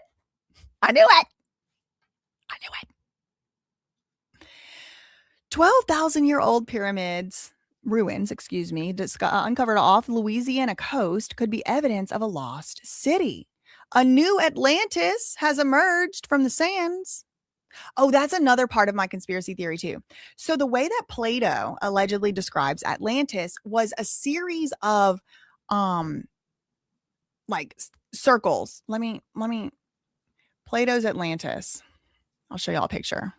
You know Plato, the philosopher?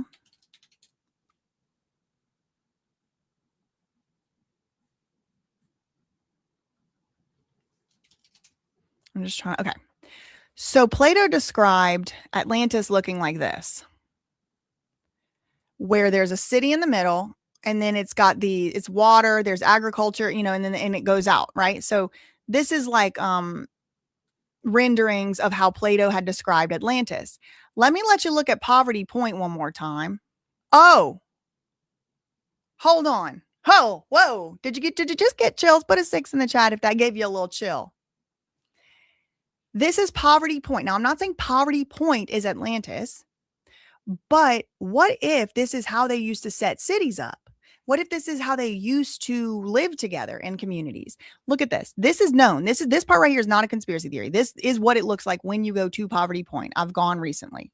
Now, it kind of looks more like this. See, it's like all kind of grown over and they just have like sticks out here. There's these big mounds.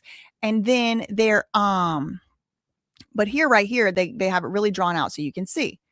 So all this stuff is stuff they would either live on or grow crops on. That's the story they tell us. Now, it appears to me, again, I'm not an expert here. I'm not presenting this at any conferences, but it appears to me, this is the major mound. It's a big mound. And then there's a line. And if you're standing up on top of this one and you look straight, you can see this is Bayou Mason. See, look, Marson, that's Mason. Okay. So if you know anything, if you took your geography class in college, or even if you went to a good high school, they'll tell you what these meandering rivers do, right? You remember? Put a 6 in the chat if you remember what these rivers do. A river will be going straight and have a little bit of curve. And over hundreds of years, sometimes thousands of years, the river pushes the coast, or the bank of the river farther in one direction. And then when it goes back the other direction, it pushes it farther in the other direction, which results in what we end up being called in geography oxbow lakes. Let me show you a picture of those. Oxbow Lake. Okay, so this is an oxbow lake. I know y'all know about these lakes, right? Where it used to be a river and it's a long lake and you feel like you're on a river, but it's actually a lake. It's because of this. The river, here's erosion on the bank, Okay, here the water's flowing. It's flowing this way, right? This is called meander when it goes this way. So the river meanders this way and pushes the coast up, pushes the coast up. This way it's pushing too, right? Push, push, push. So you can see how over years and years and years, the water just becomes weak here because of the coastal erosion. And then when it erodes on one side, it pushes the sediment here, which eventually raises the sediment here, and you get what's called an oxbow lake. Okay. So when you have these oxbow lakes, this is not an oxbow lake. It's a bayou mason. It's kind of like a sort of like a channel or a mini river, but it empties out into the delta, which is the bottom part of Louisiana here. A bunch of like rivers empty out into the Gulf. So you could see how maybe this river used to be going somewhere else and it started to cut into Poverty Point. Now, I mean, it begs the question, how old is this site? Some people say it could be as old as 12,000 years. Some people say it's more like 2,000. It depends who you ask. Even if it's 2,000, whatever. The point remains, this is real. It really looks like this out there. You know, this is what it looks like. And it almost looks like it could have used to be a circle, but the bayou washed it away. That's what it looks like to me. So then you look at Plato's Atlantis, and that's what he described it as, the lost city of Atlantis. Two chief characteristics. Firstly, it was located in the center of a perfectly level, rectangular shaped plain in a continent opposite the Strait of Gibraltar. And secondly, and probably most importantly, that it had the distinctive shape of a circular center island surrounded by concentric rings of land and sea, enclosing each other like cartwheels. This particular characteristic of an island has been what people have looked for a long time. But water changes the topography, in case you didn't know. Okay. So we're in Atlantis. Okay. We're in Atlantis here. I think that's the fertile. I think Louisiana is Atlantis. I think the Fertile Crescent is the Gulf of Mexico. That's my opinion. And I am biased because I am from there. And it is very fertile. The thing they call in the Fertile Crescent is in a freaking desert. How is fertile if it's in a desert? Again, water changes. Maybe it used to be fertile. Maybe it used to be. I don't know. I love that snake in Ohio. Just for fun, let me show y'all the Ohio snake. I'm going to go there one day. I love that snake in Ohio. Serpent Mound. Y'all ever seen this thing? Oh my God. It's so mysterious. This thing is a snake head. This is supposedly maybe something, its head. Maybe this is its mouth. Maybe it's hard to know, but you see how it goes like this. And each one of these like, it almost looks like a meandering river, really. But look, it's like a meandering river, a little spiral here. This is in Ohio, and it's old. It's really old. Look at it. And like the cool thing about this is like on certain days, the equinox or the, whatever, it'll like the snake's mouth points like basically directly at the sun or whatever. It's one of those cool things. Anyway, okay. So all that said, let's go back to our article about Atlantis being in Louisiana, which is my conspiracy theory. An amateur archaeologist has potentially made the discovery of a lifetime after uncovering the alleged ruins of a lost metropolis off Louisiana that predated modern United States history. All I know is someone built the city 12,000 years ago. This is a retired architect, George Gillet, shout out to my Uncle George over there, claiming in a resurfaced interview from 2022. In the clip, he claimed that for 50 years, he's been capturing sonar images of submerged structures off Chandeleur Islands, a chain of uninhabited barrier islands situated in the Gulf of Mexico around 50 miles from New Orleans. The mysterious buildings reportedly number in the hundreds and are located 30 feet below the water surface and are buried underneath an additional 100 feet of sediment. The crown jewel of this so-called lost city is a 280-foot pyramid jutting up from the ocean floor, which the architect claims emits a powerful electromagnetic signature that affects passing boats.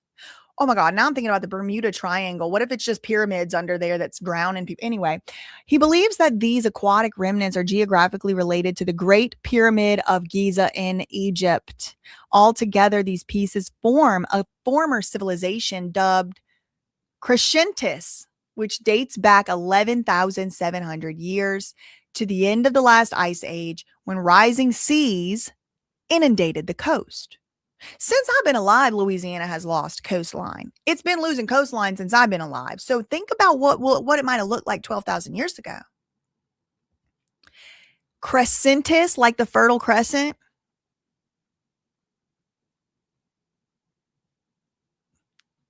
Y'all like my little conspiracy theories? I have a lot of these. I have a lot of these conspiracy theories that I never told y'all about.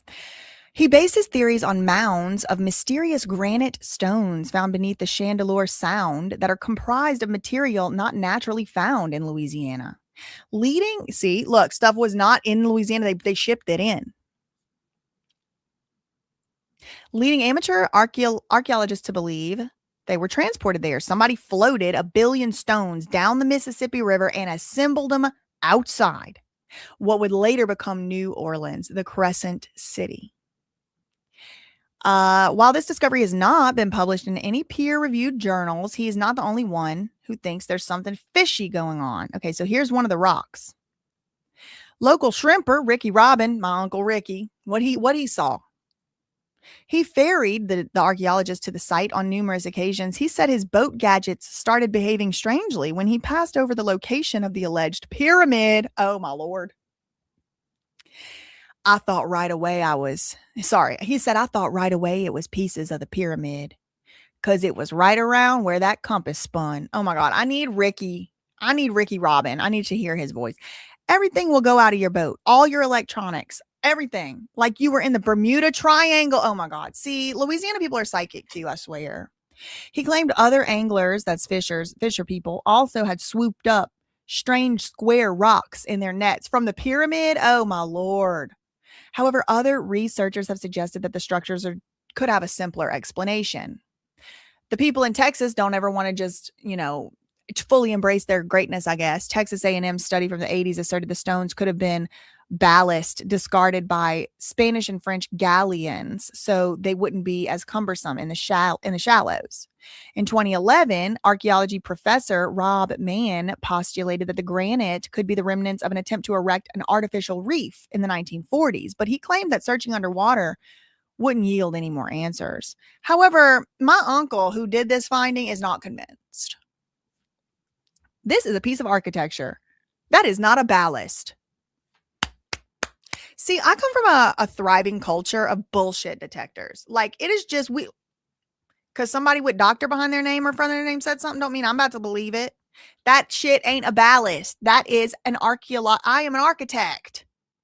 What are you freaking talking about? This is a piece of architecture, stupid ass. He declared while examining, I took liberties there. He was examining the stones that sported a groove he claimed was a rain gutter. And remember, he might not be an archaeologist, but he is an architect. He's an architect. That's what he does. He knows what architecture looks like. He said whether or not the people of Crescentis had somebody on their shoulder, flew in with a UFO, I don't know. All I know is they left a bunch of granite rocks out there. He said, I ain't trying to say aliens did it, stupid, but I'm telling you what that is, and that's architecture with a rain gutter in it. I love my people, I'll tell you that. I love my people, I'll tell you that. It's a place like no other. The wind even you can talk to the trees in Louisiana. But don't say it too loud. They'll put you in a conservatorship if you go back to your home state. Okay. Yeah. And the land will tell you too, like, don't come on here. Like, you get that bad feeling. You don't need to go on that land. Okay. So that was that. So maybe Atlantis is in Louisiana. That was my conspiracy theory, my personal conspiracy theory for the moment. Okay. Let's see what else is on my list here. We have a couple things to talk about Usher. Hold on, let me move this here. Usher. There's some Usher. I guess he wanted attention this week because it's all really been breaking loose ever since he got in a fight with Justin Bieber at Beyonce's party. Okay, I do have a BJ Investigates video coming out about that fight and some green juice, and all that. Shout out to Danique. You should make that a new segment, history class. Well, I would hardly call it history class because historians would call that conspiracy theories. They would not accept that as history.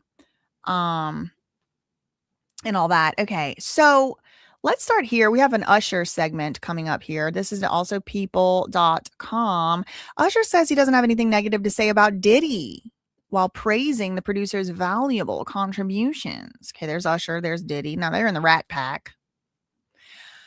Usher is explaining why he still has a great amount of respect for Sean P. Diddy Puff Daddy Combs. In a recent interview with Forbes, Usher, 47 years old, spoke candidly about his decades-long relationship with Diddy. Now, remember, Usher was the one that was like, I went to Flavor Camp to learn the lifestyle. Flavor Camp, P. Diddy Puffy, Sean P. Diddy Puff Daddy Combs Flavor Camp in the early 90s. Remember, they would fight over the Frosted Flakes? So Diddy, who's currently serving a 50-month prison sentence after being convicted on 2 S charges, during the conversation with Usher, he did like an interview. Forbes senior writer Jabari Young did a bit of word association, asking Usher his one-word thoughts on influential people in his life. When it came to Sean P. Diddy Puff Daddy Combs, Usher replied, legacy. The interviewer referenced a past interview Usher did in 2015 when he previously mentioned that he knew better than to get distracted by certain things while on tour. The interviewer said Usher managed to avoid a lot of the negativity that we obviously know shows up in Diddy's story today. And that gave Usher the chance to clarify his stance on the situation. His controversial take was we can't ignore the reality of the history. In many ways, Usher said, I think certain people are prosecuted and maybe not recognized for the greatness that they offer. I don't have anything negative to say about Sean Combs because my experience was not what the world has seen and how he's been misrepresented. Wait, misrepresented? So you're basically calling every victim a liar, even though there is convictions. Got it. Okay. Diddy has worked with Usher since he was just a teen, and Usher said, I can't with any sense of humanity not recognize the valuable contributions that Sean P. Diddy Puff Daddy Combs made for us as Black entrepreneurs. This is another thing that I kind of feel like, look, maybe this ain't my lane, but this is my channel, so I'm going to say it. It kind of reminds me of the FKA Twigs thing, where it's like, not like you're allowed to just say like what he did for you. Because a lot of Diddy's victims were also Black people. A lot of the victims that are never going to get justice were also Black people, perhaps even Black men, perhaps even Black entrepreneurs. There were people working with him who said they never got paid for their work. So the same way that like not your experience wasn't everybody, everybody else's experience wasn't yours. Your experience isn't everybody else's. And I don't really like that Usher is trying to like gloss over Sean P. Diddy Puff Daddy Combs as like the hero of a whole race, when a lot of his victims who frankly will never get justice are also members of that same race. Like I would like to hear their thoughts on it. Because it was like exactly this type of like, oh, he's helped Black entrepreneurs and he's helped Black people so much that allowed him to lure in more Black victims. By the way, Rhonda said, Usher needs to sit down. And that's another thing, Rhonda, too. Like, why is he now saying he couldn't have said this when the trial was going on? He couldn't have been one showing up to the trial, but Kanye showed up to the trial. Usher wasn't showing up to the trial. Nobody wasn't even coming for Usher. Nobody even asked him anything. Well, I guess this guy did ask him something, actually. But I don't know. I have thoughts. Us as businessmen, for the people who transition culture and ideas into something that's tangible and becomes business. So many people benefited from what he created, and I acknowledge that. That's why I see him as a legacy. Okay, whatever. I don't see it that way. I actually think it's I think it's kind of sick and perverse how much he was like pushed on us. Not only him, also I think, look, just so y'all know I ain't a racist, I think it was sick and perverse how they pushed Jackass on us. They didn't have one Black cast member. So I didn't like that either. All right, I don't like that either. But there were certain things that were just so slammed and pushed down our little millennial baby throats that like we really didn't have an option. Like Diddy was ubiquitous. He was everywhere. There was no option not to know about him. And that, for me, that feels like he was like pushed. That wasn't from quite so much as what he did, but as much as what the industry wanted to show us. That's my opinion. Weird how all the talent around Diddy had to die so then he could become this mogul. I mean, look. And another thing too, I just want to be very clear. I actually don't mind it whenever, like, okay, somebody gets in trouble or somebody gets canceled or somebody is like facing media scrutiny or a reckoning. And the people in their close inner circle say, look, I know him. He's my friend. He's not a perfect guy, but I'm not going to talk bad about him. He's helped me a lot. Of course, you know, the victims, the alleged purported victims, I haven't seen that side of him. If that's what they're saying happened, then they should sort it out in court. But I'm not going to dogpile on this man because I love him. There's nothing, I think that's honorable, truly. Like, I do. I don't think that everybody needs to be coming out of the woodwork to dogpile on people just because, especially when those people are their friends. There's certain people I will never talk about on this channel, even if they do something bad and wrong, because of my personal relationship with them. And I'll be honest about that. If anybody asks me, I'm like, I don't want to talk about that because I love him or I love her and I don't want to. That's the type of person I am. You don't betray your people, especially when they've been there for you. So I'm not even saying like, oh, Usher should dogpile. But what I am saying is like what he did say wasn't it. I think he could have said it a different way. He said, I put respect on his name because I realized that what I learned as a businessman before I even understood what business was came as a result of seeing the things that he was able to do and the way that he positioned himself. In 2024, Diddy was indicted on ST charges, racketeering, and RICO, transportation to engage in institution. He was sued by dozens of people, accusing him of misconduct. He has denied all allegations, and he was sentenced to 50 months in prison after being convicted on 2 charges of transportation to engage in institution.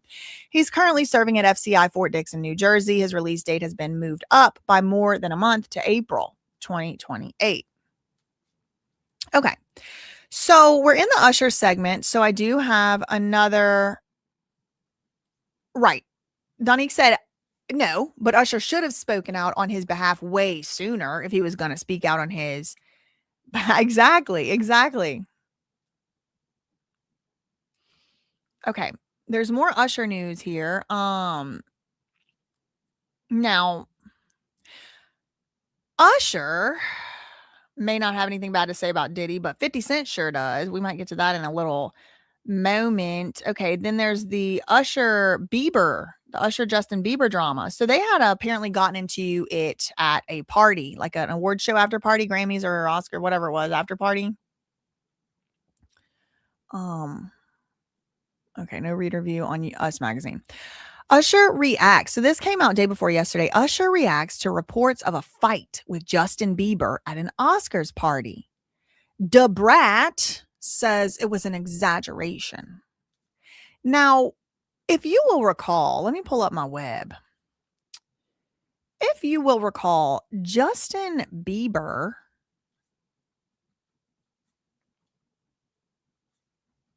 hold on, I'm pulling up my web.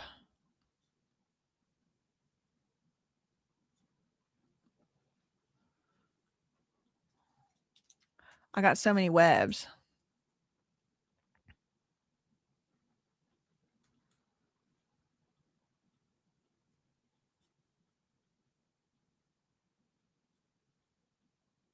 Okay. So here's just one of my webs here. I remembered that Justin was on it. Okay, so here's Justin Bieber. Who signed Justin Bieber? Scooter Braun and Usher. Scooter Braun and Usher. Where did Usher go to Flavor Camp? Sean P. Diddy Puff Daddy Combs Flavor Camp in the early 90s. Who had 48 Hours with Diddy? Justin Bieber. The disturbing video of Justin Bieber. So you see how this all webs. And how did Diddy come onto the scene? Well, Usher came onto the scene through auditioning for LaFace. But he went to Flavor Camp with Diddy. Usher and Scooter Braun together signed Justin Bieber. Okay. So now Justin Bieber and Usher have a long history. And Usher gets in a fight with Justin Bieber at Beyonce's party recently. Okay. You follow? See where I'm going? See where I'm showing?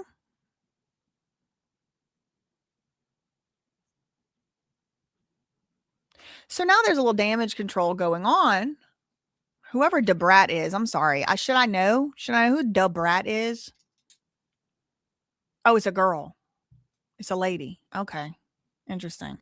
This is Debrat. Oh, wait. Yeah. Okay. This is her. Okay. Slay. Shout out to her. Shantae Harris Dupart.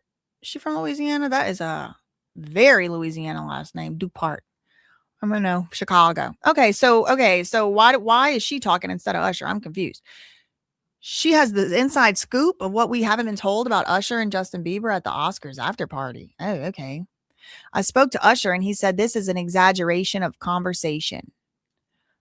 He's been nothing but supportive of plenty of issues Justin Bieber has had throughout the years, and y'all can actively check the records for all that. Okay, so this is what they do to victims in Hollywood. I'm not saying Justin Bieber is for sure a victim in Hollywood, but this is what they do to victims in Hollywood. And it's like implied here that Justin is the villain of the story. Justin has had issues, and Usher has been so nice and helpful. Usher told her Justin is on his own journey, dealing with his own reality he's created, but there's no hard feelings between the pair. Usher wishes him nothing but the best, and they have no hostility toward each other. They definitely love each other, so people just take things out of context when they see something and they run with it. And I'm here to say that's not the issue. They are definitely cool with each other, and they have love and support each other.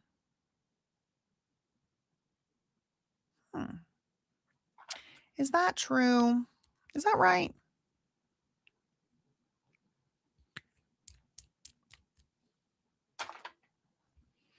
Rumors had swirled that Usher and Bieber got into a heated exchange at an Oscars after party hosted by Beyonce and Jay-Z. All roads lead to that clown.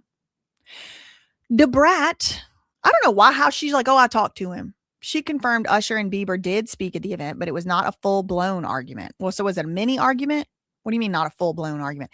They had a conversation and somebody heard the conversation with the two of them, and people are taking it and twisting it and turning it around. This reminds me of Nick Reiner. Wouldn't it be nice if somebody was on Nick Reiner's side to come out and say, I heard that they're blowing that out of proportion. I mean, none of us would ever know because we weren't there. Remember the fight he got into with his parents at Conan O'Brien's Christmas party the night they died? I'm letting you know everything is okay between them and there is no hostility. Usher and Bieber have had a close relationship over the years. Usher helped launch Bieber's career after the singer was discovered online by Scooter Braun. Usher served as a mentor to Justin Bieber and they collaborated on several tracks. Okay, a mentor. Oh, that's interesting. Usher said in 2016, quote, I had heard about Justin through the grapevine because people were talking about him. And I said to Scooter, why don't you set up a meeting between me and your manager? I'd love to meet. I'm late for an appointment with Jermaine Dupri and I don't want to keep waiting, so let's do this the right way. When Bieber was going through his struggles with substance use, Usher remained by his side for support. He's making his own decisions, and it's important to show support. I can say I'm not happy with all the choices my friend has made, but I'm supportive of him. This is what Usher told to Billboard 12 years ago, 2014, when Justin Bieber got a DUI. Usher said, I tried my hardest to give as much positive reinforcement as I can.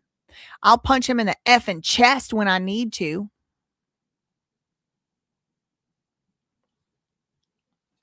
Excuse me, what? You're going to punch him in the chest? Jesus Christ. And give him a hug and a kiss when I need to? You punching him, you beating him and kissing him? Oh, hell no. Something weird going on here. It's more than just mentoring. I love the kid. Oh my God. Anyway, y'all, I don't want to get too much into the Usher Justin thing because I have a BJ Investigates coming out on it, but it's about, all of this and have some clips and everything like that.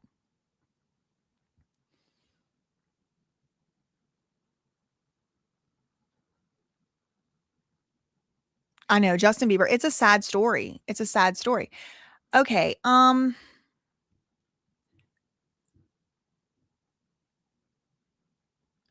Sometimes I swear I hear gunshots outside and maybe somebody's doing construction. What is this Al B. Sure? What he done said? Okay, Tasha K done posted something about Al B. Sure in this saga. Let me see. I'll be sure isn't holding back. He said Diddy's PR team is failing. And since Diddy is hoping for an early release, Usher had to finally pay the piper and deliver. Oh, my Lord. Okay. So who's Al B. Sure? In case, for the uninitiated, Al B. Sure was dating Kim Porter, who is the mother of like most of Sean P. Diddy Puff Daddy Combs' children. And she was kind of like the wifey. Like that was the one that Diddy did seem to kind of always put above the rest of all of his side chicks or whatever. So I'll be sure Diddy, the rumor has it, Diddy kind of stole Kim Porter from Al B. Sure. However, you can't really steal an adult. Like, people got to make their own choices or whatever. So let's hear what Al B. Sure had to say about Diddy and Usher.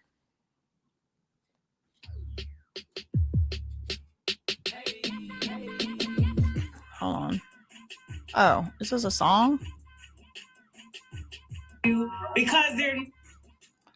Hold on. I don't know what this music is. I don't want to get copyright claimed. Okay. So I paused it.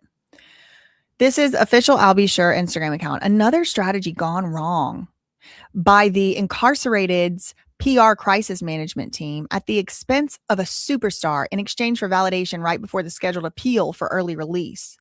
Who in that public relations office comes up with this stuff? So this is Al B. Sure said this. It is alleged that a sizable charitable donation was issued, memos stating brand ambassador fee, and now it's time to pay the piper. Stay strong, lil bro. You're the biggest artist in the world, and somebody knows it. Your legacy is...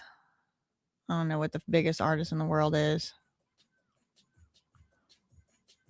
Hold on, there's more. I pressed play.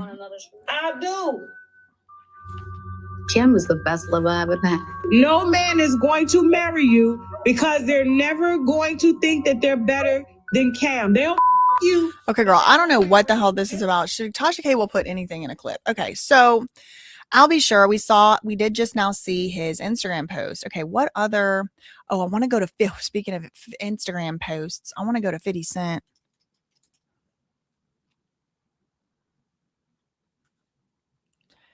Instagram. Wait.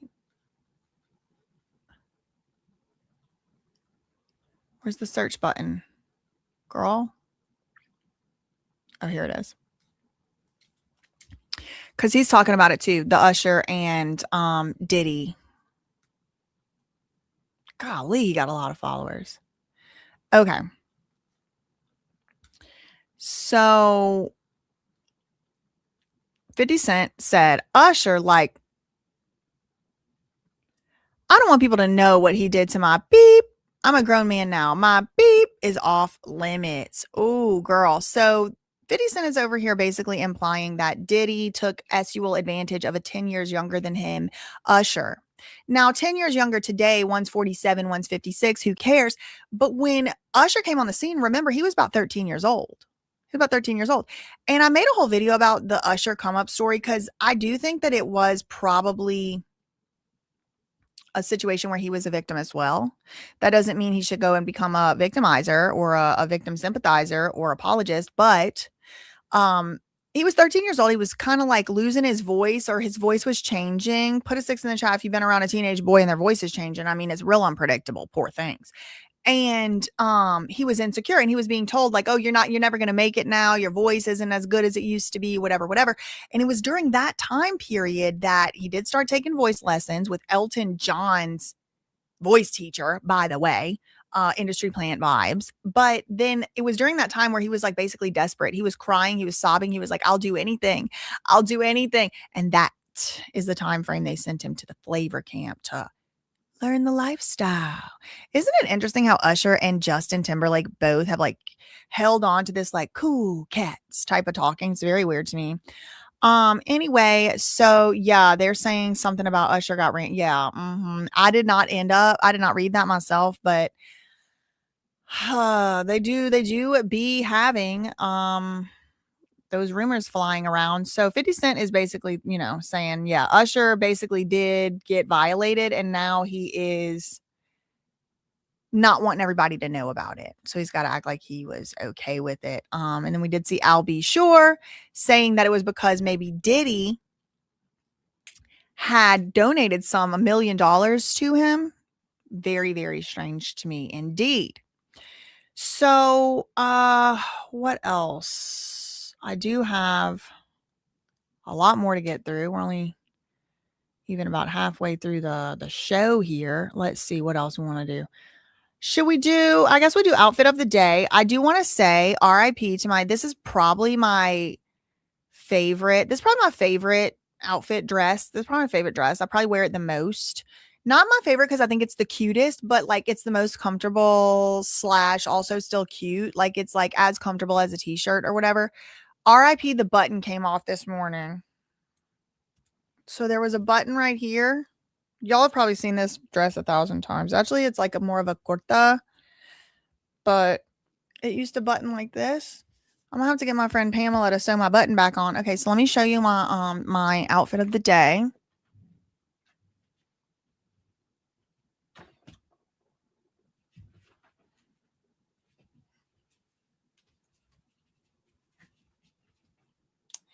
And I'm wearing sweatpants. Surprise! Which color? Gray. Grayish, bluish. Grayish, bluish. Somebody said Usher has to cooperate or close his eyes forever. And 47 is one of the ages that they do get them. Kim Porter died at 47. 47 is one of the ages. Has the Duggars been covered yet? No, I have not covered the Duggars yet.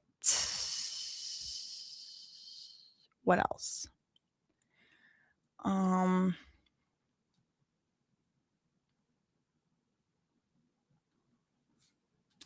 Let's do clown of the day. I want to start a segment called Clown of the Day. So let's do Clown of the Day. And this Clown of the Day is being brought to you by my comment section on this very channel. Okay. This person might need to seek medical attention for their frontal lobe because something is clearly and obviously wrong with him. Okay. So this was a comment that I got. I'll be logged into the wrong channel and post from the wrong channel sometimes. So y'all remember Charlie the unicorn? Oh, they took my freaking kidney. Put a 7 in the chat if you remember Charlie the unicorn. It was one of the first like viral videos ever in the internet history. It was from 2005. And it's just like millennials know Charlie the unicorn. Put a 7 if you remember Charlie the unicorn. They took my freaking kidney. Oh, my freaking kidney. It was just like, I don't know. I probably would watch it now and be like, this is the stupidest thing I ever saw. But when it came out and I was 14, oh my God, I thought it was the funniest thing. Look at all the 7s. Riri, Storia, Heather, Peach on a leash, Anne, Empty Cup, Brittany. Oh my God, yes, Charlie the unicorn. A magical Leopleurodon. It's a magical Leopleurodon, Charlie. Oh my God, I loved it. Oh, Tina Marie said I do not remember it. So she put an 8. Thank you for putting that 8, girl. Okay, so anyway, some crazy stuff's going on with the Cree. I didn't ever know who made it. It was just like a plot. I mean, Russia could have made that thing for all I knew. But I of course appreciated it. I have nostalgia for it. So something really messed up and crazy is going on with his mom, and he posted a video and it's kind of gone viral.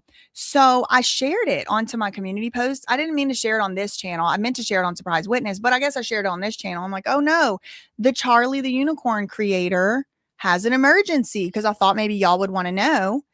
And elder millennials are too old. Yeah. Candy Mountain. Yeah. Oh my God. Yeah. I would play it. I don't know if it's copyright, or whatever, but I posted it. I'm like, okay, he's having his mom's like going through something, like her landlord, something. They didn't give her enough time to kick it out. They got a disabled cat that needs surgery. I don't know, something. It was sad. So I reposted it. And this clown that I had blocked from my other channels, I hadn't had a chance to block him from this channel yet. So here comes this weirdo stalker who makes me afraid for my safety to my new channel. It's like everywhere I go, here he is. And now note, I spent all that time talking about Charlie the unicorn because that's what the post was about. Let me go to the post. I'll show y'all the Charlie the unicorn post, just to show how unhinged and in need of medical attention this man obviously is, because it didn't have nothing to do with what he's talking about.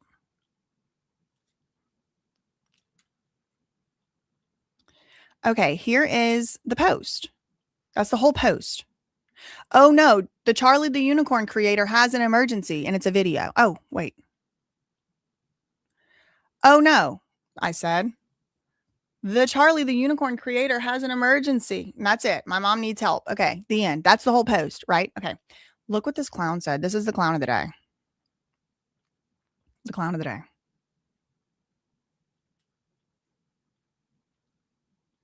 He said, you do realize starting another channel isn't going to save you from the fact that your genre of YouTube is dying. What? He said, y'all independent journalists exposed yourself. Whoa, hold on. When is the last time I called myself an independent journalist? Because it wasn't in the last 5 years. I'm not an independent journalist. I'm a girl on the internet, and I say that all the time.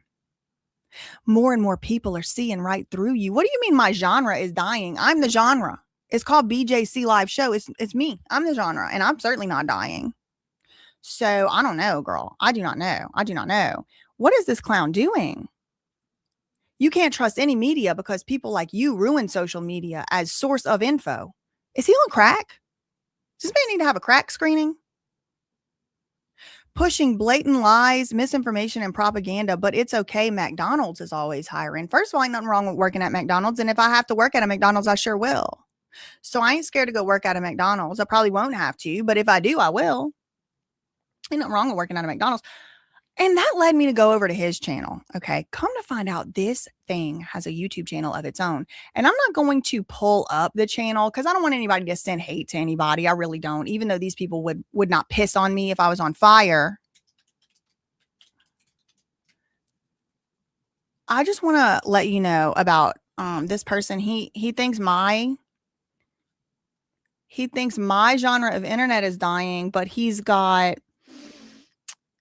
300 views on a video from 2 months ago, 100 views on a video from 11 days ago, 30 views on a video from a month ago, 84 views on a video from a month ago, 29 views on a video from a month ago. So I don't really, trust this person's judgment. I think they probably need an exorcism or medical attention. But that was the clown of the day.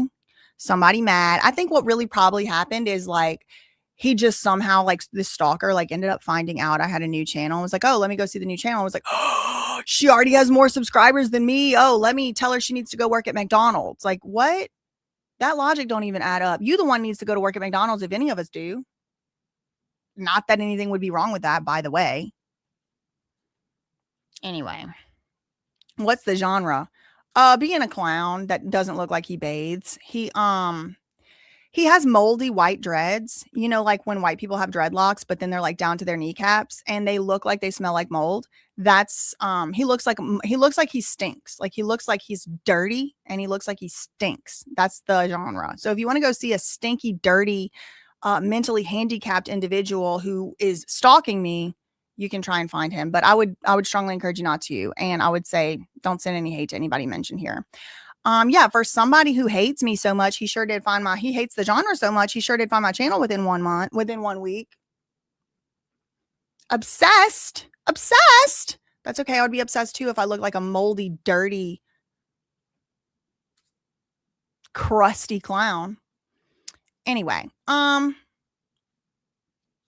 what's my next segment? So I did outfit of the day. I did clown of the day. I have 2 more clowns of the day, but I'm going to save them for the next live stream and the next one. Ruth's Chris has a dress code now. Ruth's Chris has a dress code now. Did y'all hear? And people are mad about it. The dining debate that has some searing mad.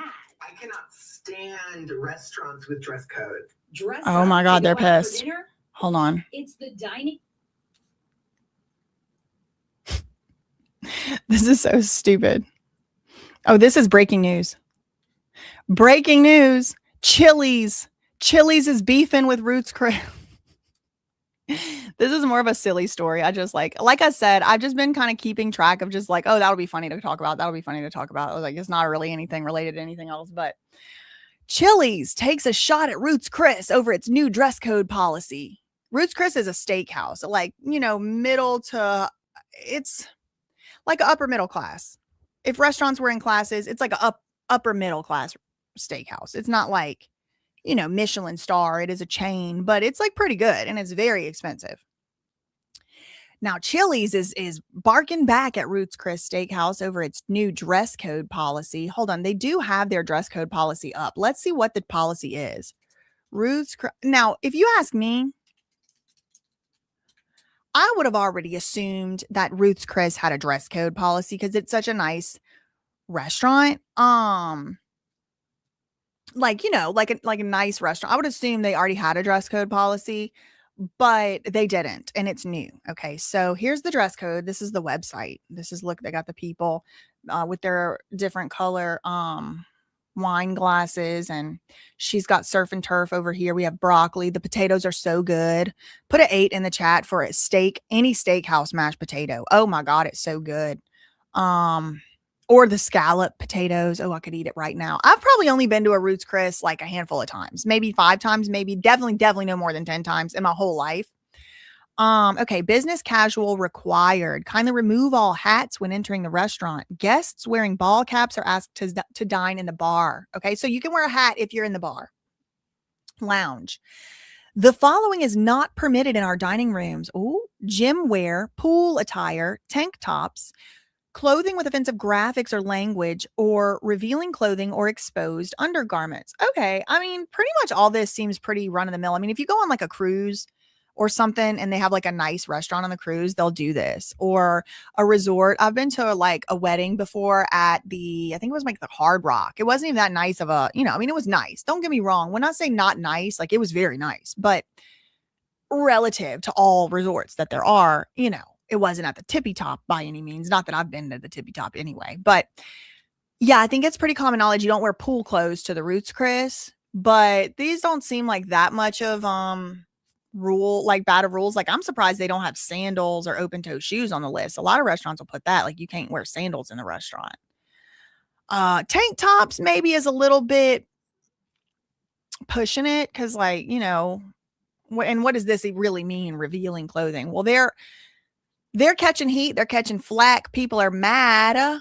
The only dress code at Chili's is you have to be dressed, Chili's said on X. This is so stupid.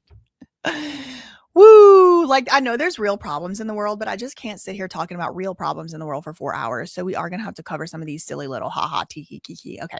The post was in response to a new notice made earlier this month on Ruth Chris website regarding dress code. Business casual, proper attire required. Kindly remove your hats when entering the restaurants.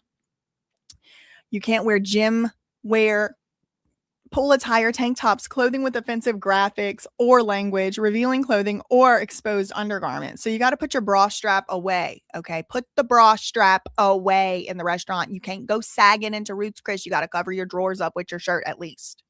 The dress code sparked mixed reactions online. While some were upset about the dress code, others noted that it's nice to dress up for a special meal. Right. And Chili's is literally called a casual dining restaurant. And Ruth's Chris is not. It's a steakhouse. It's supposed to be an upscale steakhouse. So they should have different dress codes. After Chili's response, many fans praised the casual chain. I'd rather go to Chili's. And me too on a normal day. Most days I'd rather go to Chili's too because it ain't so damn expensive. I mean, how much? Let me just see if we can find the Ruth's Chris menu. It's like $50, $100 steaks and stuff.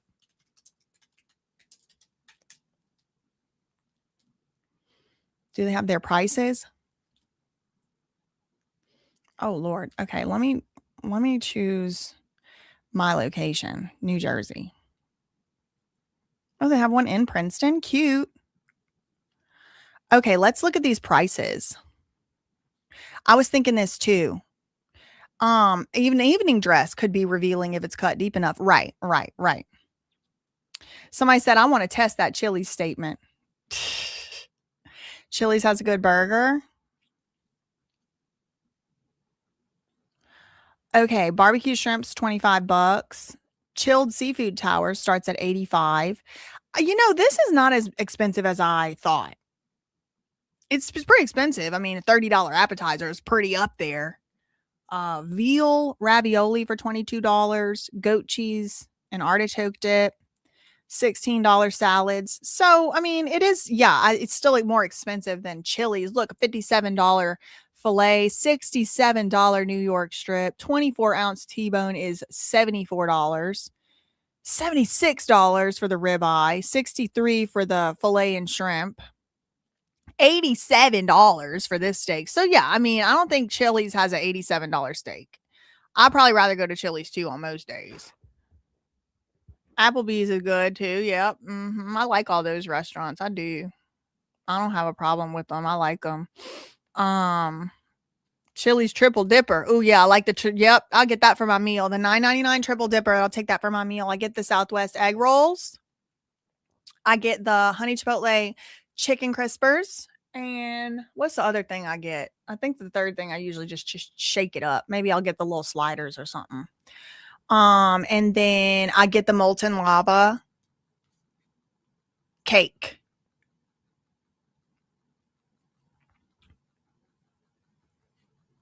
I get the molten lava cake too. I have not been to Golden Corral in like a decade, girl. I have not been to the Golden Corral. Anyway, I wanted to let y'all know about the Ruth's Chris having a dress code now. This is the cutest thing. Okay, we'll do our positive story. We'll do our positive uplifting story. The last story we did, put a 9 in the chat if you remember, about like a positive uplifting story, had to do with the grocery store bagger. He had won he was 17 years old when he won the grocery store bagging competition at the International Grocers Association or whatever. So that was cute. So in keeping with that, I found another feel-good grocery story. Okay, and this man, oh no, that's not what I wanted. That has nothing to do with, what the hell? Hold on.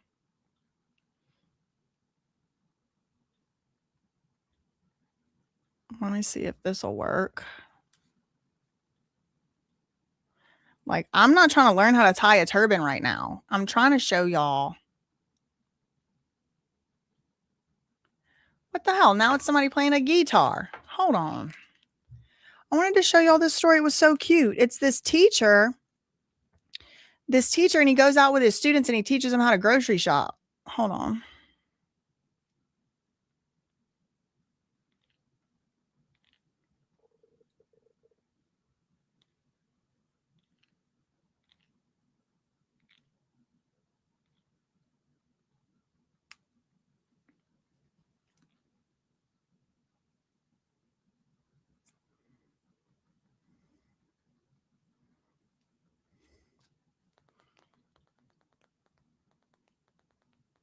Just don't work. I don't know what to do. Nope, it didn't. So Instagram's glitching. That's annoying. Okay, so I'll save the positive story for next time. I'll have to have it like pulled up before.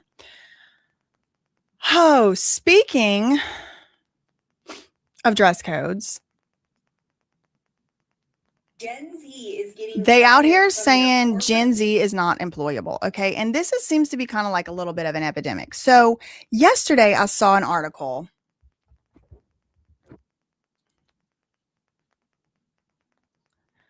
Oh, yeah. Okay. So Reborn, wait, you saw it? She said, I love that guy. The only thing I don't like is he prefaces it like they're helping their future wives instead of learning to be productive adults. I actually did notice that too. He's like, so there, I wish it would come up. Like there's a glitch happening. I don't remember his name or anything. Let me see one more thing.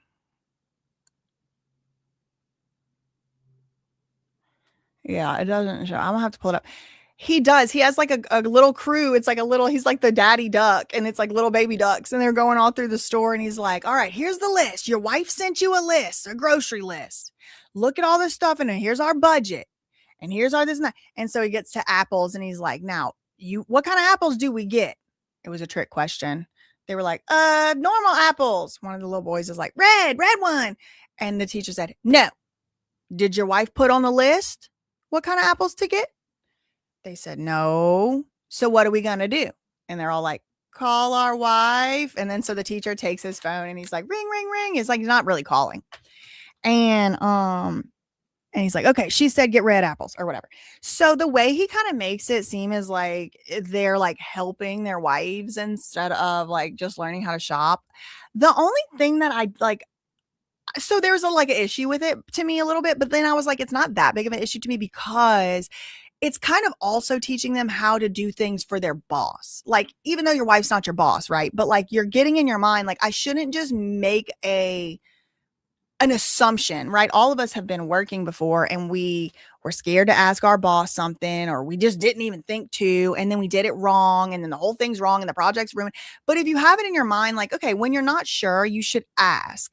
If your wife does send you to the store to get like for example, feminine hygiene products, I would be very upset if somebody just made an assumption, because there's like personal choices that you want to things. But I do agree with you, and I did notice like it was a really heavy emphasis on like a wife, and it's like a lot of these kids probably be living on their own before they get a wife, so like you should know which milk you want. But it's still very cute.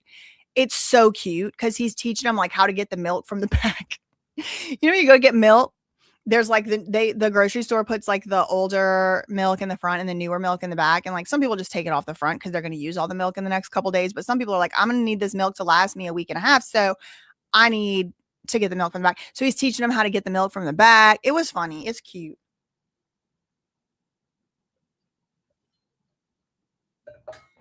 Yeah. Teaching them how to be considerate and collect info needed could be used. Could have another example used. I'm not even saying he did that for that reason. He might just be like trying to enforce that, like most of his students were black. There was one white kid. He might be trying to enforce and normalize like black men having a wife. Like you should have a wife. Like, I don't know why he's doing it. I have no idea. But for me, I could see some positives to it, was what I had said and what I clearly expressed. But yeah, it could have been another example, but I'm not that teacher. That's not my class. I was just showing y'all something cute, but it's going to be people bitching about it no matter what. So that's what I've learned. Okay. I'm like, no, don't tell him. No, call me. I'll call me. Cause if you show back up at my house with the wrong stuff, I'm gonna be aggravated. I have to go ask. Somebody said I'm a grocer, and the amount of husbands that leave and say I have to go ask the boss which kind. That is funny. Okay. So where are we? Okay. So apparently Gen Z, speaking of needing to learn skills, Gen Z is allegedly apparently unemployable. And I'm overstating this. Obviously, this is hyperbole, but I saw something yesterday and I didn't intend to talk about it on the live because I just didn't think it was necessary. Like it didn't seem like something I wanted to really talk about, but it was like a video from the inside of a job fair or like a job, like a job interview that a lot of people showed up to.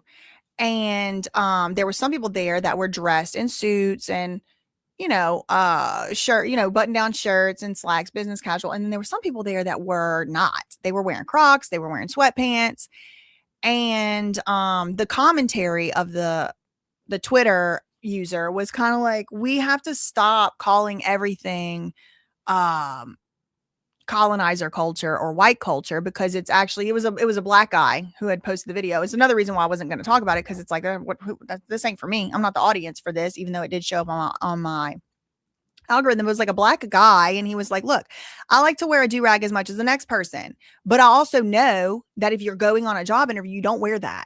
And he's like, we have to stop calling everything white culture, because that is pushing like our kids and the under generations under us like further back, because we're not setting them up for success. That was his opinion. That's not my opinion. I'm not saying that, but it's like, I'm seeing this, and then I'm seeing like Ruth Chris has to do it. And to be clear, the people in the video that were not dressed right were not all black. Some of them were other races that were dressed in sweatpants too.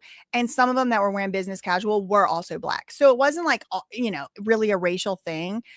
But the guy who was doing the commentary was black, and he was commenting, which I think is fair and totally fine, and exactly what we should do with our platforms. You want to talk about whatever you want to talk about.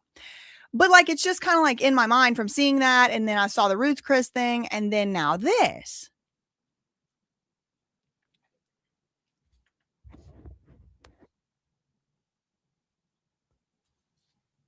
Jobs at an alarming rate, and teachers everywhere are not surprised. Gen Z is getting fired from their corporate jobs at an alarming rate, and teachers everywhere are not surprised. So let's talk about it. You don't say. You really don't say. This goes back to the conversation we were having about a year ago, maybe a little bit longer, when the young lady wore the shorts to the interview and the person from HR told her to go home and change, and she didn't understand why and was upset about it.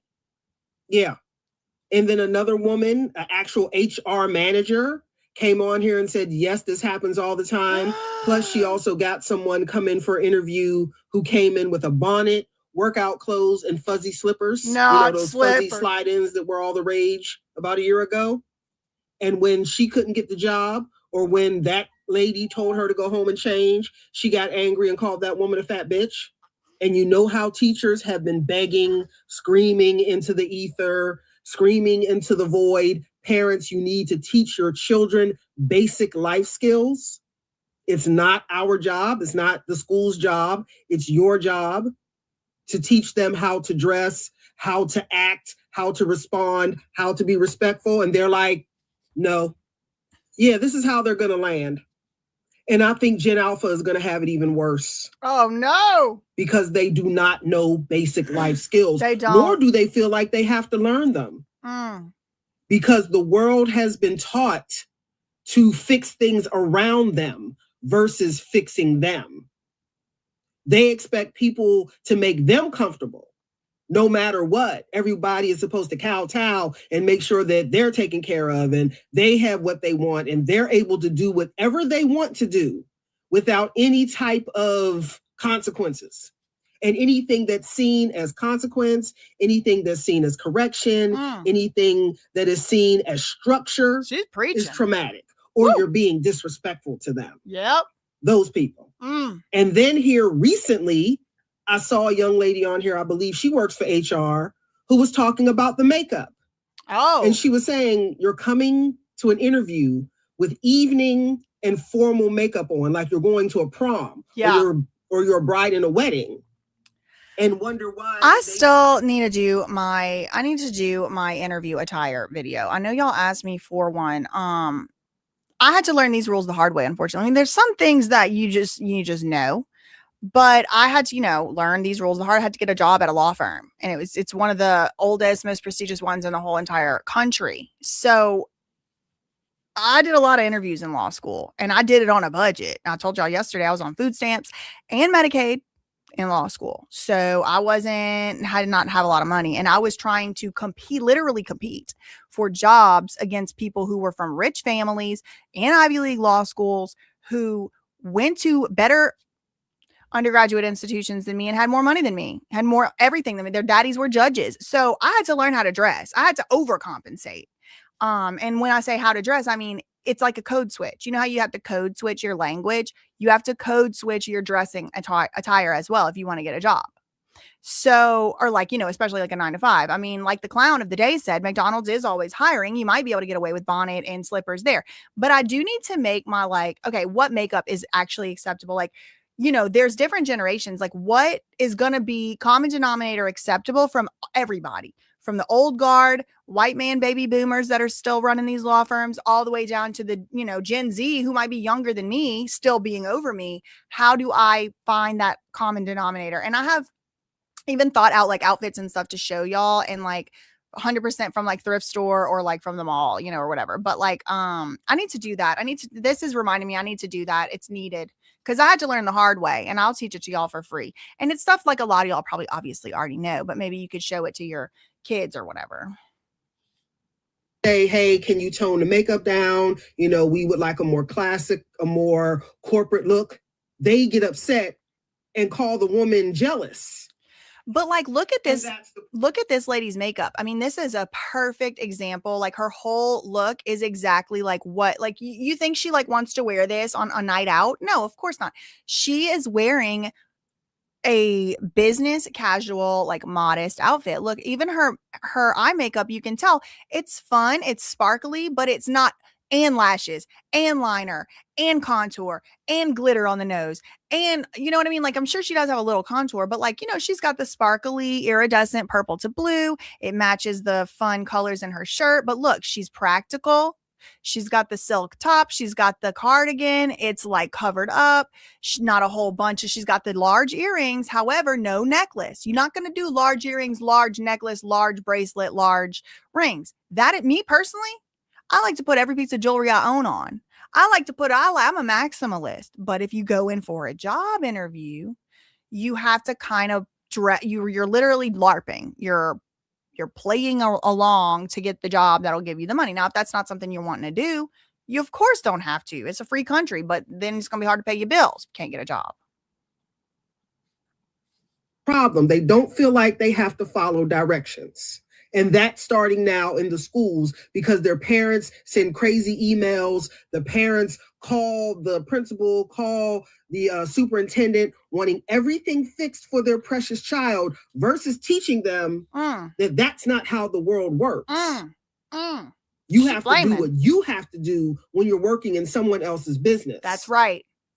If you want to make money, if you want to be a successful part of society, if you ever want to live on your own, if you ever want to have your own apartment, if you ever want to have a car, these are the things that you have to do. And they are being raised to believe that they are bigger than the program. And it's going to hurt them in the end. And I know this because in the young lady's videos about the makeup, the comments were egregious. The comments were out of control. Who do she think she talked to? Why should it matter? Why should what I'm wearing matter? As long as I have the skills, it's proving you can't follow directions.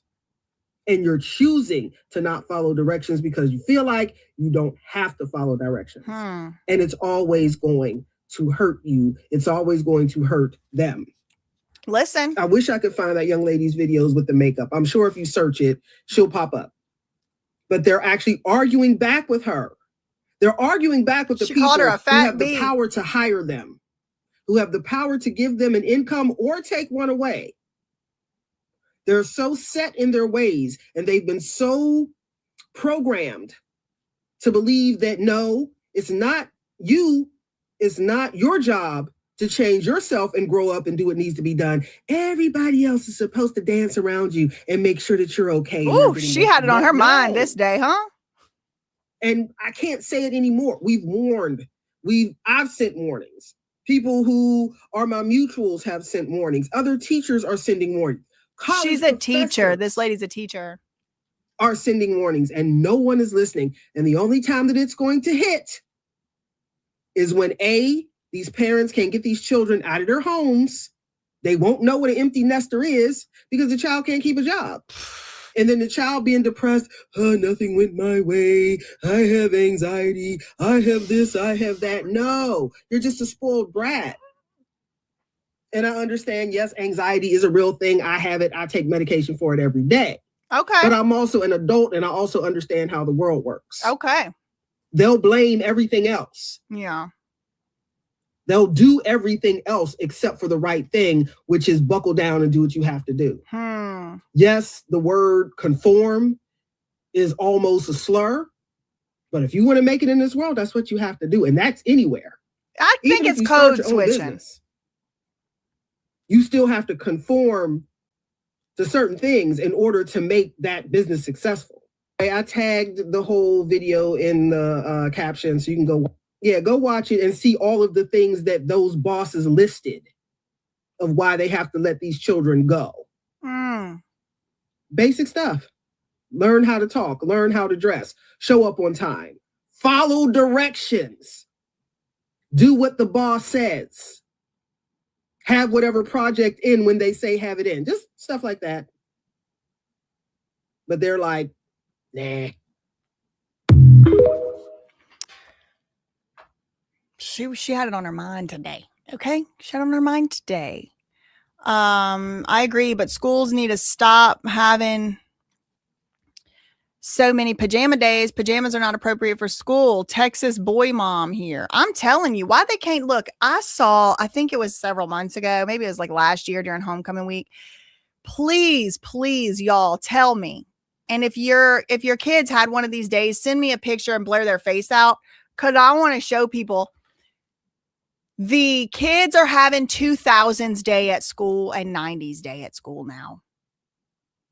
Remember when we used to have homecoming week and it used to be like 50s day, 70s day? they do in 90s and 2000s now. And it is so cute and also funny.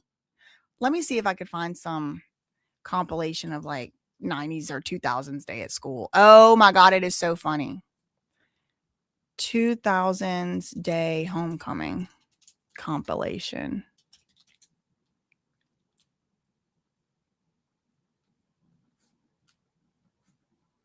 This is so cute. Oh my God, it is so cute. Look at this. I don't know if this is going to be a copyrighted song or something, so I might have to turn the volume off. So look, I love this trend, viral. Look how cute. Okay, yeah, it has a copyrighted song. So I'm not going to play the song, but look how cute. Look how cute. And they're all covered up. They're all covered up. Look how cute. She's got the lip gloss. Oh my God, they're so cute. Ah, love it. Too cute, too cute, too cute. So that's just one. Let's see if I can find another one.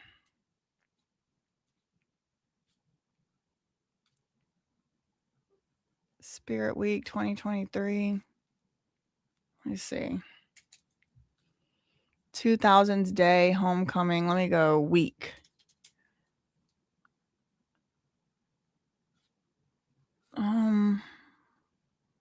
Throwback Thursday. Look how cute.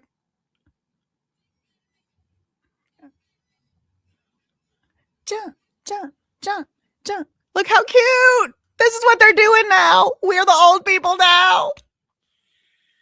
It's us now. Oh my God. It looks like freaking Port Allen High School 2005. Fond memories. Okay. Anyway. Anyway, they need to stop having pajama day at school. It's stupid. I agree. And it's also like, I think it encourages, like, in the age of OF, girl. In the age of OF. Isn't that so cute? Isn't that so cute? And speaking of OF, I have another segment coming down the pipe now. This one is, oh wait, hold on. Since we're talking about nostalgia, let me do this one right here. Do y'all remember bug juice? I talked about bug juice before on my channels, but I came across this on Instagram yesterday. As you can see, I hearted it. Please put a 1 in the chat if you remember Bug Juice. Bug Juice is a Disney Channel reality series that premiered February 1998. It was named after the slang term for large quantities of super sweet juice drinks made with such artificially flavored powder as Kool-Aid that are often served at summer camps. Now, I never went to summer camp. I did go to church camp, but usually like my granny or my mom was also there. Season 1 takes place at Camp Waziata in Waterford, Maine, a camp that has been in operation since 1922. The boys' cabin season 1 was Andrew, Asa, Connor, Everett, Andy, Hassan, John, Jason, and Malik. The girls, Allison, Caitlin, Lauren, Martha, Megan, Sarai, Keisha, Jenny, and Stephanie. Okay, get ready for the nostalgia to hit you in the eardrum. Oh, wait, hold on. Your language. You talk to some of these guys, that's my biggest thing is I don't want to hear you cuss. I do not. The biggest thing with me, of course, is basically if you lose your language around the females, okay? All right, keep that in mind. We're going to start positive, all right? What? You know what to do. Here we go. 1, 2, 3, grow bridge. Hoo-ah! 1, 2, 3, grow bridge. Hoo-ah! Hoo-ah! Girl, they are training the Masons up. As you can hear, the guys are already flexing their muscles and screaming and yelling. And I think that what we want to do is really emphasize a lot of girl power, a lot of unity. The masonry. Okay, on 3, everybody. 1, 2, 3. How are you? We got there, yes we do. We got there. Oh man, who remembers Bug Juice? I loved it. So no cussing at Bug Juice. Now, I mean, if we're looking at it with a retrospective perspective, I mean, did they really need to be having reality show camera producers following children around at summer camp in their dorm rooms? Probably not. But I was loving it. 1998, I was 7 years old. What do you want me to do about it? You know what I mean? Y'all weren't allowed jeans day at school? Oh my Lord, girl. We did have jeans day. I do have a pretty good memory, but I also forget a lot of stuff too. Okay, so that was the nostalgia. All right, so like I was saying, in the age of the OF demon, you do gotta, be careful letting kids just have a pajama day, because they might be showing up looking like Sophie Rain or Piper Raquel or something. I have a whole segment today called OF Girls Behaving Badly. And yes, I don't really be liking calling them girls, okay? But it's women, they grown. But I have a few. It's just so happened there was a bunch of articles that I came across in the last 2 days and a bunch of stories about different OF girls behaving badly. So let's try this one. Now, this says mom influencer. So I don't know if she's really on the OF. Okay, she might just be a mom influencer. Mom influencer arrested after allegedly faking her own kidnapping for followers. Girl, what? A social media influencer with a large number of followers has been arrested for allegedly planning and staging her own kidnapping for the sake of gaining more popularity on the internet. Moniki Fraga was arrested Tuesday morning after nearly a year after the alleged kidnapping incident in April 2025. According to the police investigation, the case was suspicious from the outset, as the victim had contacted the police to report the incident.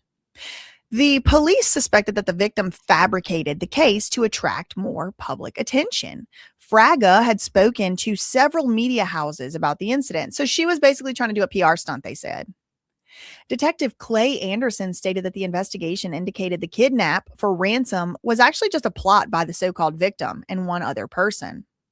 This is what the detective said. As the investigation progressed, it found indications that the alleged kidnap for ransom was in fact nothing more than a plot between the supposed victim and one of the perpetrators. The investigation involved 30 police officers and resulted in the arrest of 2 suspects and the search of 2 properties. According to the police investigation, 3 other people, in addition to this model, whatever, influencer, were involved in the plot. So it was 4 total people. The investigation suggests she not only knew about it, but she agreed to things in advance and stayed in contact with one of those involved afterward. One of the accomplices is already in prison for another crime. Another was unalived before he could be arrested. And the third, who was suspected of receiving the ransom money, had his property searched in Varzea Paulista. In a surprising turn of events, Lucas, the husband of the supposed kidnapping victim, he was also supposed to be a victim of the supposed kidnapping. He was beaten and robbed, but is suspected of not being aware of the whole thing. So she had it set up to where the husband was going to get beat up. Oh my God. At all times, he has maintained he genuinely believed it was a real kidnapping. So the lady in a video posted to social media claimed that the 3 men, all armed, approached her outside of her home with her husband in Brazil and demanded a ransom. The men, she claimed, threatened to torture them if they didn't pay the ransom. They beat the husband and they took all of her belongings, after which they were taken to a wooded area and kept there for hours. But the supposed ransom was paid, and after that they were released, which prompted a police investigation. Despite all of this, the influencer, who has over 48,000 Instagram followers, or followers on Instagram, TikTok, and Facebook, claims the whole incident was real. Her lawyers have asked for her release from custody and for her to be placed on house arrest since she needs to attend to her young children. She is charged with blackmail, perverting the court of justice, and wasting the police's time. Girl. Okay, so that's one story in the segment. Let me go to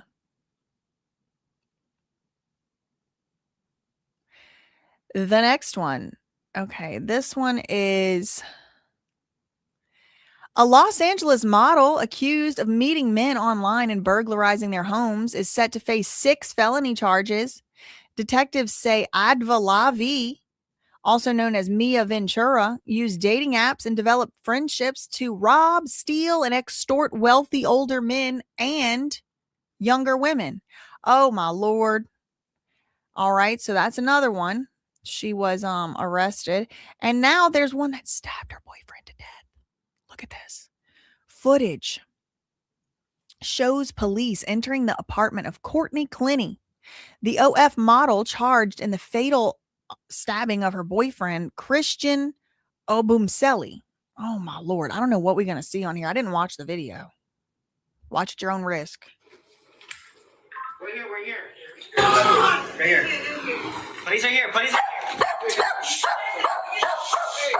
I hate a barking ass dog.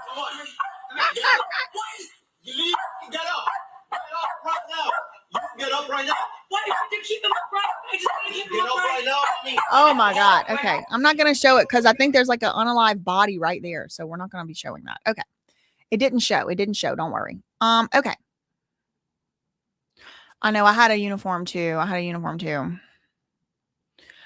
Okay. Let's see what else. This other one. Okay. I already had that one. Okay. So that was the OF girls behaving badly segment. Gen Z is not employable segment. We already did. Let me strike through that. Okay. What about the Duggars? Where's the Duggar stuff? Do I not have any Duggar stuff? Thought I did. Hold on.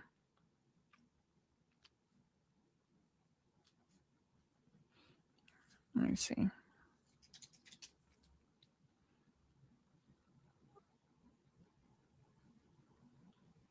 Okay, there's a Hollywood Reporter article. I think I may have gone over most of this information already through another article, but let's cover the Duggars here. Joseph and Kendra Duggar charged with child endangerment amid expanding investigation. Okay, so the investigation is expanding.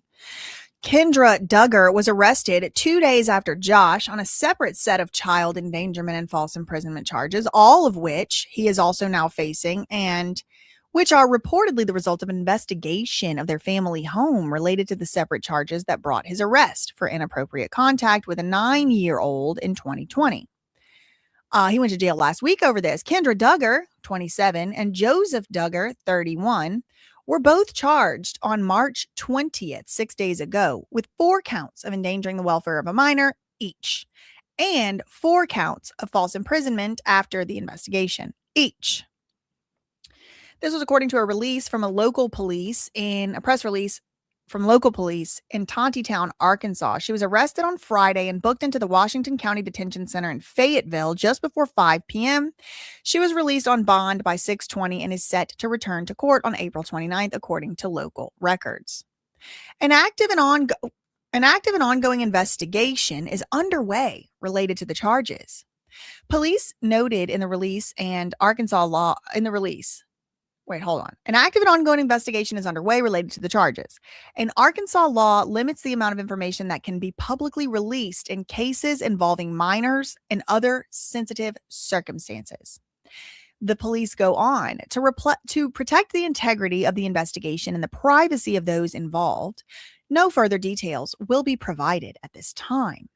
The arrest of Kendra and the charges the couple now face result directly from the investigation into Joseph Duggar, after he apparently admitted to a 9-year-old girl's allegations that he did wrong things to her. Following his March 18th arrest in Arkansas on a warrant out of Bay County, Florida, a police investigation of the couple's home reportedly found that the locks to the bedrooms were on the exterior of the doors, according to a source close to the family who spoke with People magazine.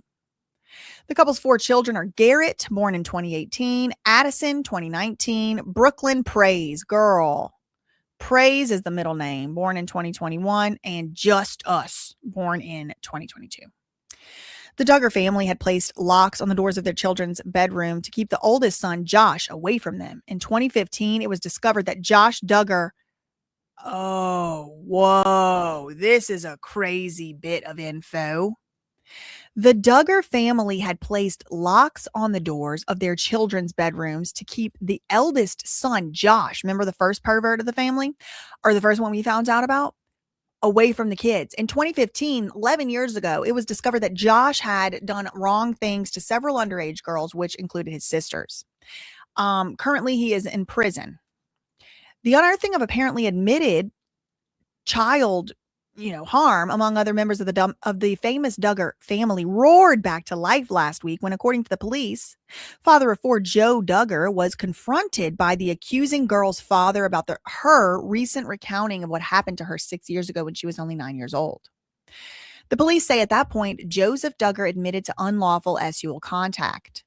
As the vacation continued, this was back in 2020 when the events allegedly occurred, he asked the girl to sit next to him on a couch. He covered them both with a blanket and calamity ensued. Okay, I'm not going to read the rest because I got, in trouble last time I read what exactly happened, but y'all can pause it and read it if you want to.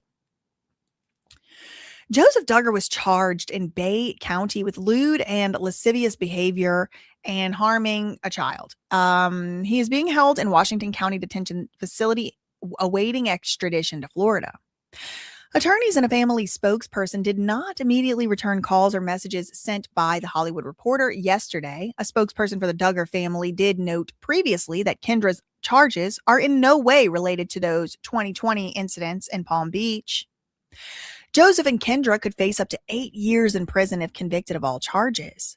Ginger Duggar, different Duggar, was one of the first in the family to speak out on her own about Joseph's arrest. On her podcast with her husband, Ginger and Jeremy, it's noted that it's been one of those weeks that feels like years. I did not think my heart could break like this, or like it has this week, she told her audience. The pain and the heartbreak that we have had over this, just thinking of how it's affected so many. Yeah, it's just unthinkable. It's so hard and painful on so many levels. Okay. That was an interesting little tidbit about the locks on the door. Okay, so now I want to talk about some conspiracy theory in the realm of conspiracy theory. Have y'all heard about Palm Beach Pete and the Ghislaine Maxwell body doubles? Here's the TMZ video I mentioned earlier. It's called Surgeon Claims Ghislaine Maxwell May Not Be Who We All Think. I'm going to turn it on 1.25 times the speed.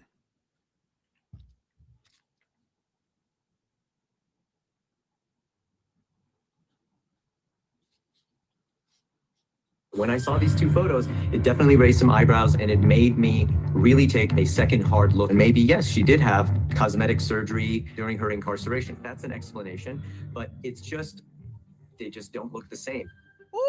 So today I'm joined by Dr. Michael Zarabi, who is a board-certified plastic. I think it's true. There's definitely a lot of conspiracy theories around Epstein and Ghislaine Maxwell. And I don't want viewers out there to think that I am some nutty conspiracy theorist, but when I saw these two photos, it definitely raised some eyebrows and it made me really take a second hard look at these two photographs. And these photos, as you mentioned, were, I believe, released by the DOJ, and it shows a photograph of Ghislaine Maxwell at some point before her incarceration and now while she's incarcerated. And the photos look remarkably different. Everyone that I've shown these two photographs to are understandably shocked and surprised by how dissimilar the two photographs look. So almost everything has changed about her. The shape of the jawline has changed. The shape of the nose has changed. And probably the most telling is the shape of the upper and lower eyelids look completely different. So talk to me about this. Do you know when the first picture of Ghislaine was taken? We have them both up on screen right now. Is it possible that she, just got some work done in between the time that picture was taken and the time of her incarceration? She got work done to make her jawline wider and to make her nose bigger. I've never heard of a bigger nose job in my life.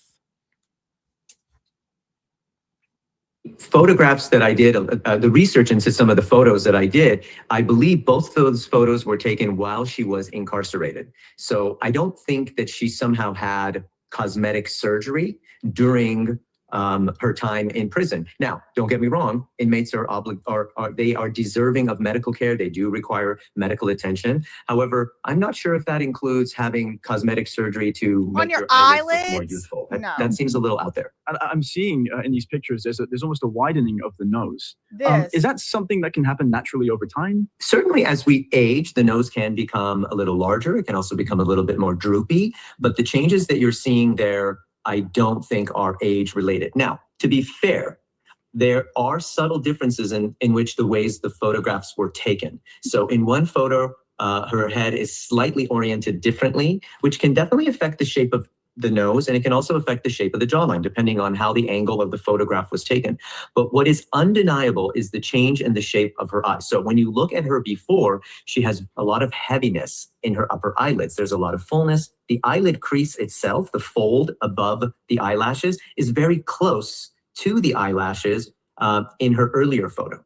And then when you look at the newer photograph, you can see that the eyelid crease is sitting a lot higher. There's less fullness. I mean, again, either this is a different person or she had cosmetic surgery. And when you look at the lower eyelids as well, you'll notice that there's a lot more fullness to the lower eyelid region. There's a little bit of fat there. Now, in the more recent photographs, there's almost a little hollowing, which again suggests either she had eyelid surgery to remove some of the skin or to even remove some of that fat.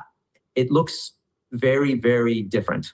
Don't you think, it's a little out there to say that it's an imposter? Because No. I think to switch someone out, Hell no. it would It ain't require out so many there. people, especially This with British a case at this boy needs level. to learn what's going It would on over require here. so many people that someone would have to let something slip or talk. shut Don't you up. think He it's a gets on my little nerves. out there? Theorist, but I'm looking at two photographs that don't look alike. So at minimum, there needs to be some explanation around these two photos. And maybe, yes, she did have cosmetic surgery during her time during her incarceration. That's fine. That's an explanation, but they just don't look the same. And, yes, I agree with you that a lot of people would have to be involved to cover such a thing up. But don't forget, we also thought that Jeffrey Epstein hung himself in prison, and yet there's no video evidence.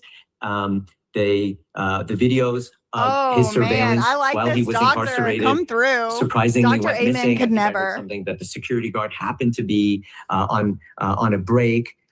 So even that is kind of fishy if you ask me. So I agree, it sounds crazy, and I don't want to sound like a conspiracy theorist, but again, I'll leave it up to your audience to look at those photos and see what they think. They don't look like the same person to me. And so in your mind, I know this is outside of the world of plastic surgery, but what do you think happened here? You genuinely subscribe to the theory? He gets on my nerves. I cannot stand him. They need to get somebody else out here that has an American accent. If he could start faking one, that'd be even good. I don't like it. Something's wrong with him, specifically him. Okay. Now I have more things in this segment. So this surgeon is basically saying he don't think that that's Ghislaine Maxwell. Interesting. Now, speaking of body doubles and things, have y'all seen Palm Beach Pete? Good morning, everybody. Palm Beach Pete from sunny Florida. I'm still talking to the same person if I was at my home in Palm Beach. My home in Palm Beach. Good morning, everybody. Palm Beach Pete. I'm not Jeffrey Epstein. I'm Palm Beach Pete. Okay, Palm Beach Pete has been spotted in Palm Beach, which is where, of course, infamously Jeffrey Epstein was living. And let me see if I can find like an article too to get the full, because he's come out and made a statement like, I'm not Jeffrey Epstein. Internet erupts. Hello Magazine. Internet erupts over Jeffrey Epstein's sighting. But who is Palm Beach Pete? Palm Beach Pete shot to fame in March after a video of him looking similar to offender Jeffrey Epstein went viral. A TikTok user filmed what appeared to be disgraced billionaire, and also I never was able to substantiate that this man was ever a billionaire. He managed people's money. But I don't think he was a billionaire. I think he was 100 millionaire, like several hundred million. But anyway, this guy, he looks so much like Jeffrey Epstein, Jeffrey Epstein ficked women and girls to elites for years through the 90s and 2000s. He died in 2019 inside his jail cell in Manhattan, allegedly. Epstein is alive. Epstein is alive, someone was heard saying as the camera focused on a man driving a convertible in a navy polo and a white backwards hat. Epstein is out here in South Florida, read the caption. TikTok users descended on the comments section to share their thoughts, with one writing, I'm freaking out. Please tell me it's AI. Another said, no, really. How can you explain this? Even another said, can someone please tell me this is fake? And a fourth chimed in, actually looks like bro. Oh, actually looks like bro, looks like Epstein. The man in the video later took to social media to debunk the idea that he was Jeffrey, and he shared that he stood firmly against Jeffrey Epstein's crimes. Good morning, everybody. It's Palm Beach Pete from Palm Beach, Florida. I want to thank everybody for the positive comments I got from saying I'm not Jeffrey Epstein. I am so not Jeffrey Epstein. I'm me being me. That's him. That's Palm Beach Peach. Palm Beach Pete.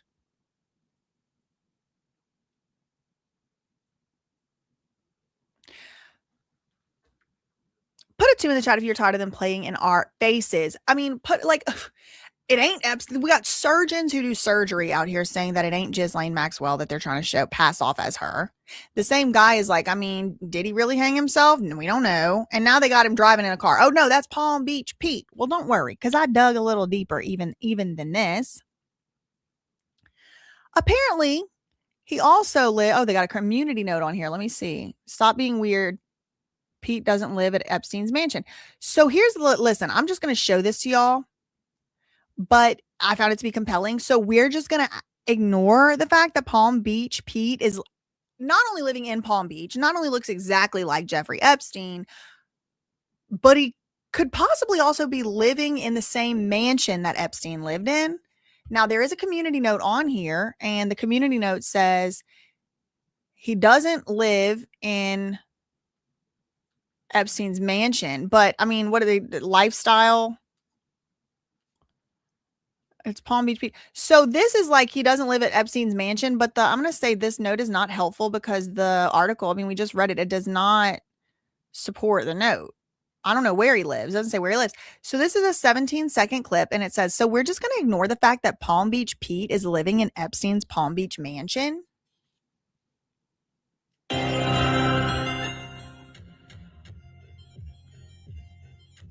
Okay. So this is Palm Beach Pete. We just watched that video together, and you see the beach here. I'm also not saying this is for sure the same background, but it is compelling and it looks a lot alike.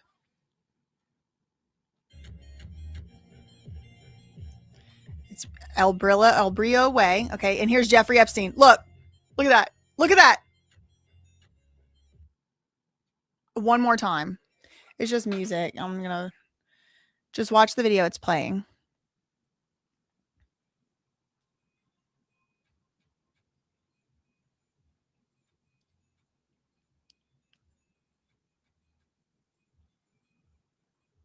You see it? Look, there's Jeffrey. There's Pete. Oh my God. That is crazy. That is crazy. That is crazy. That is crazy. Okay. So what is this? Who is the real Palm Beach Pete? Y'all, I'm going to have to clip this. I'm going to have to clip this Palm Beach Pete part. Say that 5 times fast.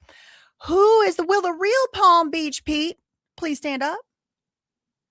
The man on the right's social media accounts identify him as Palm Beach Pete, but he seems to have stopped posting in 2024. Now we suddenly have this Epstein lookalike with the same stutter and the same teeth claiming he's Palm Beach Pete. Can this story get any more bizarre? Who is this guy? Look, his TikTok account name is not Jeff Epstein. Now, who's this? This is Palm Beach Pete. Look, Florida lady. She's got the Florida look. Who is the real Palm Beach Pete? Look, there used to be a different Palm Beach Pete. Palm Beach Pete bringing you the best kayak and paddleboard fishing videos, and he stopped posting. Now, it wouldn't be as weird to me if he didn't stop posting. Maybe there's 2 Palm Beach Petes, but he stopped posting, and now this Palm Beach Pete is taking the Palm Beach Pete name. Now, you might be wondering, what do you mean the same teeth and the same stutter? Don't worry, I investigated. The stutter. Now, this is only a 6-second clip. Completely normal for Palm Beach Pete and Epstein to have the same stutter, right? Y'all, it gets weird. It's getting weird. And some knucklehead films me and then as perpetrating one of the largest frauds. And some knucklehead films me and then as perpetrating one of the largest frauds. And some knucklehead films me and then as perpetrating one of the largest frauds. The same stutter. The same stutter. The same city. And the same jaw. Now they're talking about also the same teeth. I haven't seen the teeth theory. Let me see. Palm Beach Pete teeth comparison.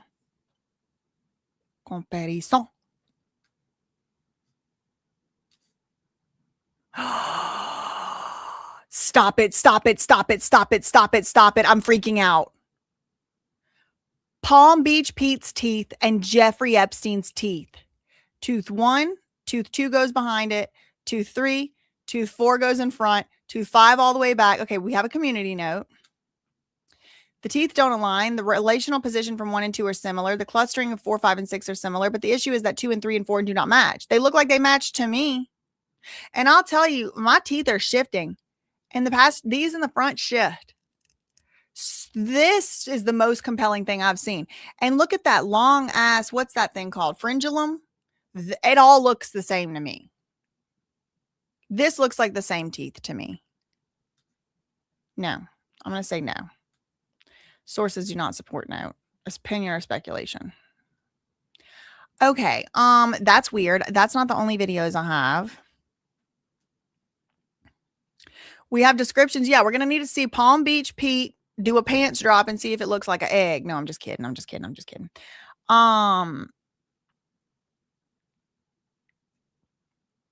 What is this? Palm Beach Pete, did he steal somebody's identity? That's what I want to know.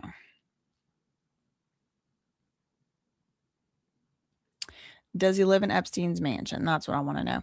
Now, they are saying they ran his face through the AI facial recognition technology, and that Palm Beach Pete and Jeffrey Epstein have an 88% likelihood chance of being the same person, which does sound kind of high, but it's not that high.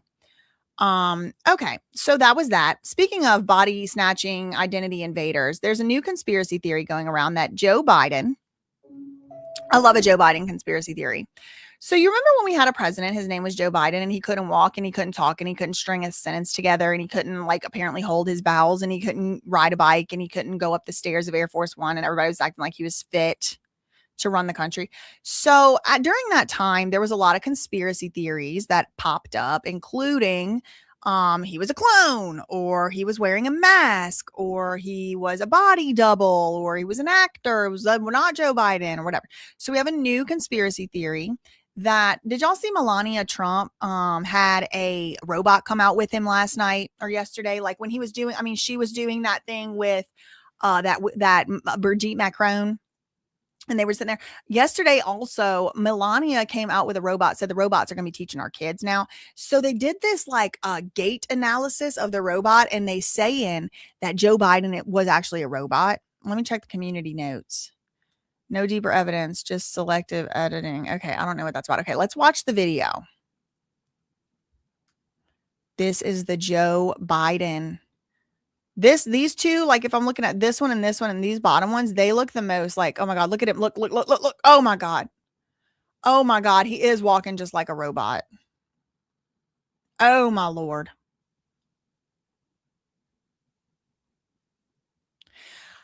I think it's compelling. Maybe he's just arthritic. I don't know. What I will say is Palm Beach Pete looks more like Jeffrey Epstein than the Ghislaine Maxwell in the prison looks like Ghislaine Maxwell. I'll say that. Did y'all see Drewski pretending to be Erica Kirk and everybody's mad? Look at this. Drewski sets off outrage after dressing like Erica Kirk in the latest viral skit. This is too far, people are saying. Drewski sparks outrage after dressing as Erica Kirk in latest viral skit. This is too far. Controversial comedian Drewski has triggered fresh outrage over his latest mega viral skit in which he dressed up as Erica Kirk. Many called him disgusting and completely disrespectful for doing so. The black comic, okay, they're calling him a black comic and they're acting like this is racist, but I'm pretty sure Drewski is biracial. Doesn't he have a white parent? That's not to say can't call himself black too, but like, I think Drewski grew up around a lot of white people. I don't think he's like, I'll say this. Okay. Speaking for only myself, as I already told y'all, white mystery, it didn't offend me not one bit. And actually, I thought it was a pretty spot on representation of exactly how she'd be acting. Let me find the Drewski video first. I want y'all to watch it first. What did he do it on Twitter? Let me see. So y'all can see it. And the white mysteries in the chat can decide if y'all care or not. I don't speak for y'all. I'll say that. Okay, here we go. Oh my God, this is so funny. He released a video and it says, this is how white conservatives be looking. Please hold on. Where did he release it on? YouTube?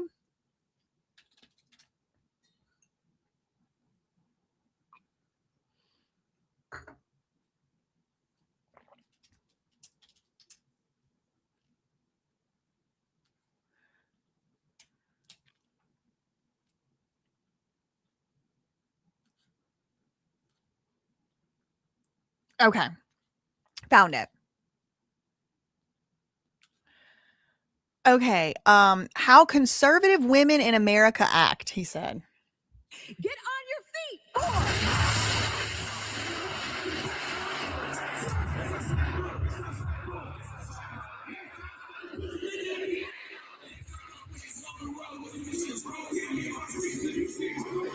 I think it's funny. We're praying for all the soldiers and troops. That's great that you're praying, but how about all the kids that died when the USA hit the towers? It broke my heart. That is the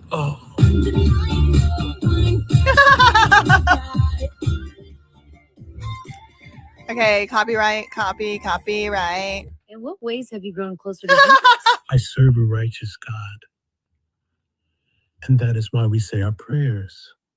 And we are all his children.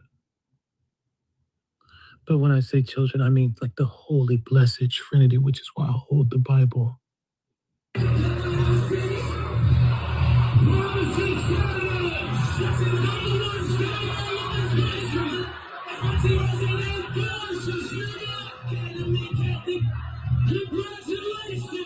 It's funny. Sweet cream foam. Yes. Thai ice matcha. Yes. And Bella will have all Bella organic the dog. Pup cup. Organic? Yes, everything organic.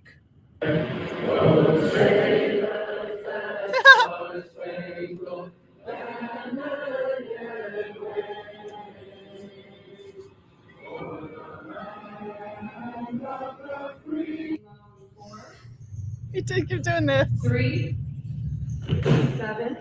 Are you good? Oh, she let the gas out. 4, 3, 2. Hold your chest lifted. We're gonna lift. We have to protect all men in America, especially all white men in America.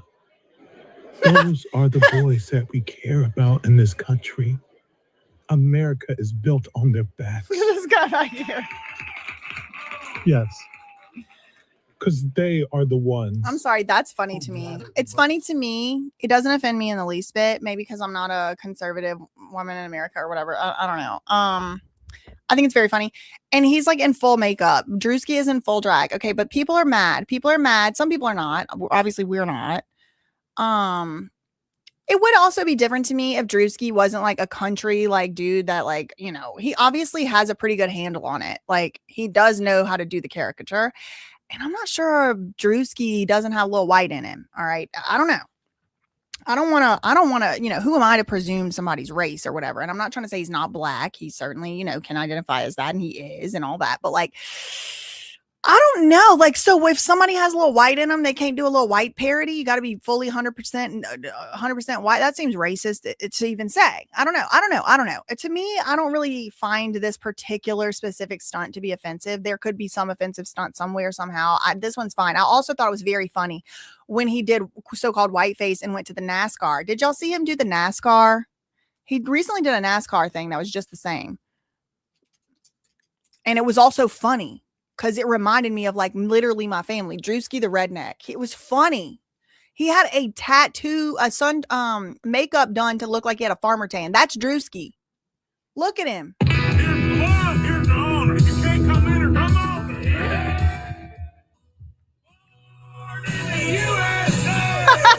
What the hell is happening in America? Drewski just revealed his true colors. Thought I was high at first, but he is truly just a white, proud American. Look at the suntan makeup. Perception check has been passed. Stealth check passed. Disguise self passed. Congratulations. I thought it was funny. The whole thing was funny to me. Anyway, okay, so back to the article. People are mad. Drewski's skit began with Erica dancing as pyrotechnics went off all around her in a send-up of Charlie Kirk's memorial service. Before answering questions from reporters about the Iran war, in imitation of White House Press Secretary Caroline Leavitt. Oh, that wasn't supposed to be Erica. That was supposed to be Caroline. I think he was in the same makeup. The comic also mocked Erica's body language from a December town hall in which critics called out her intense stare.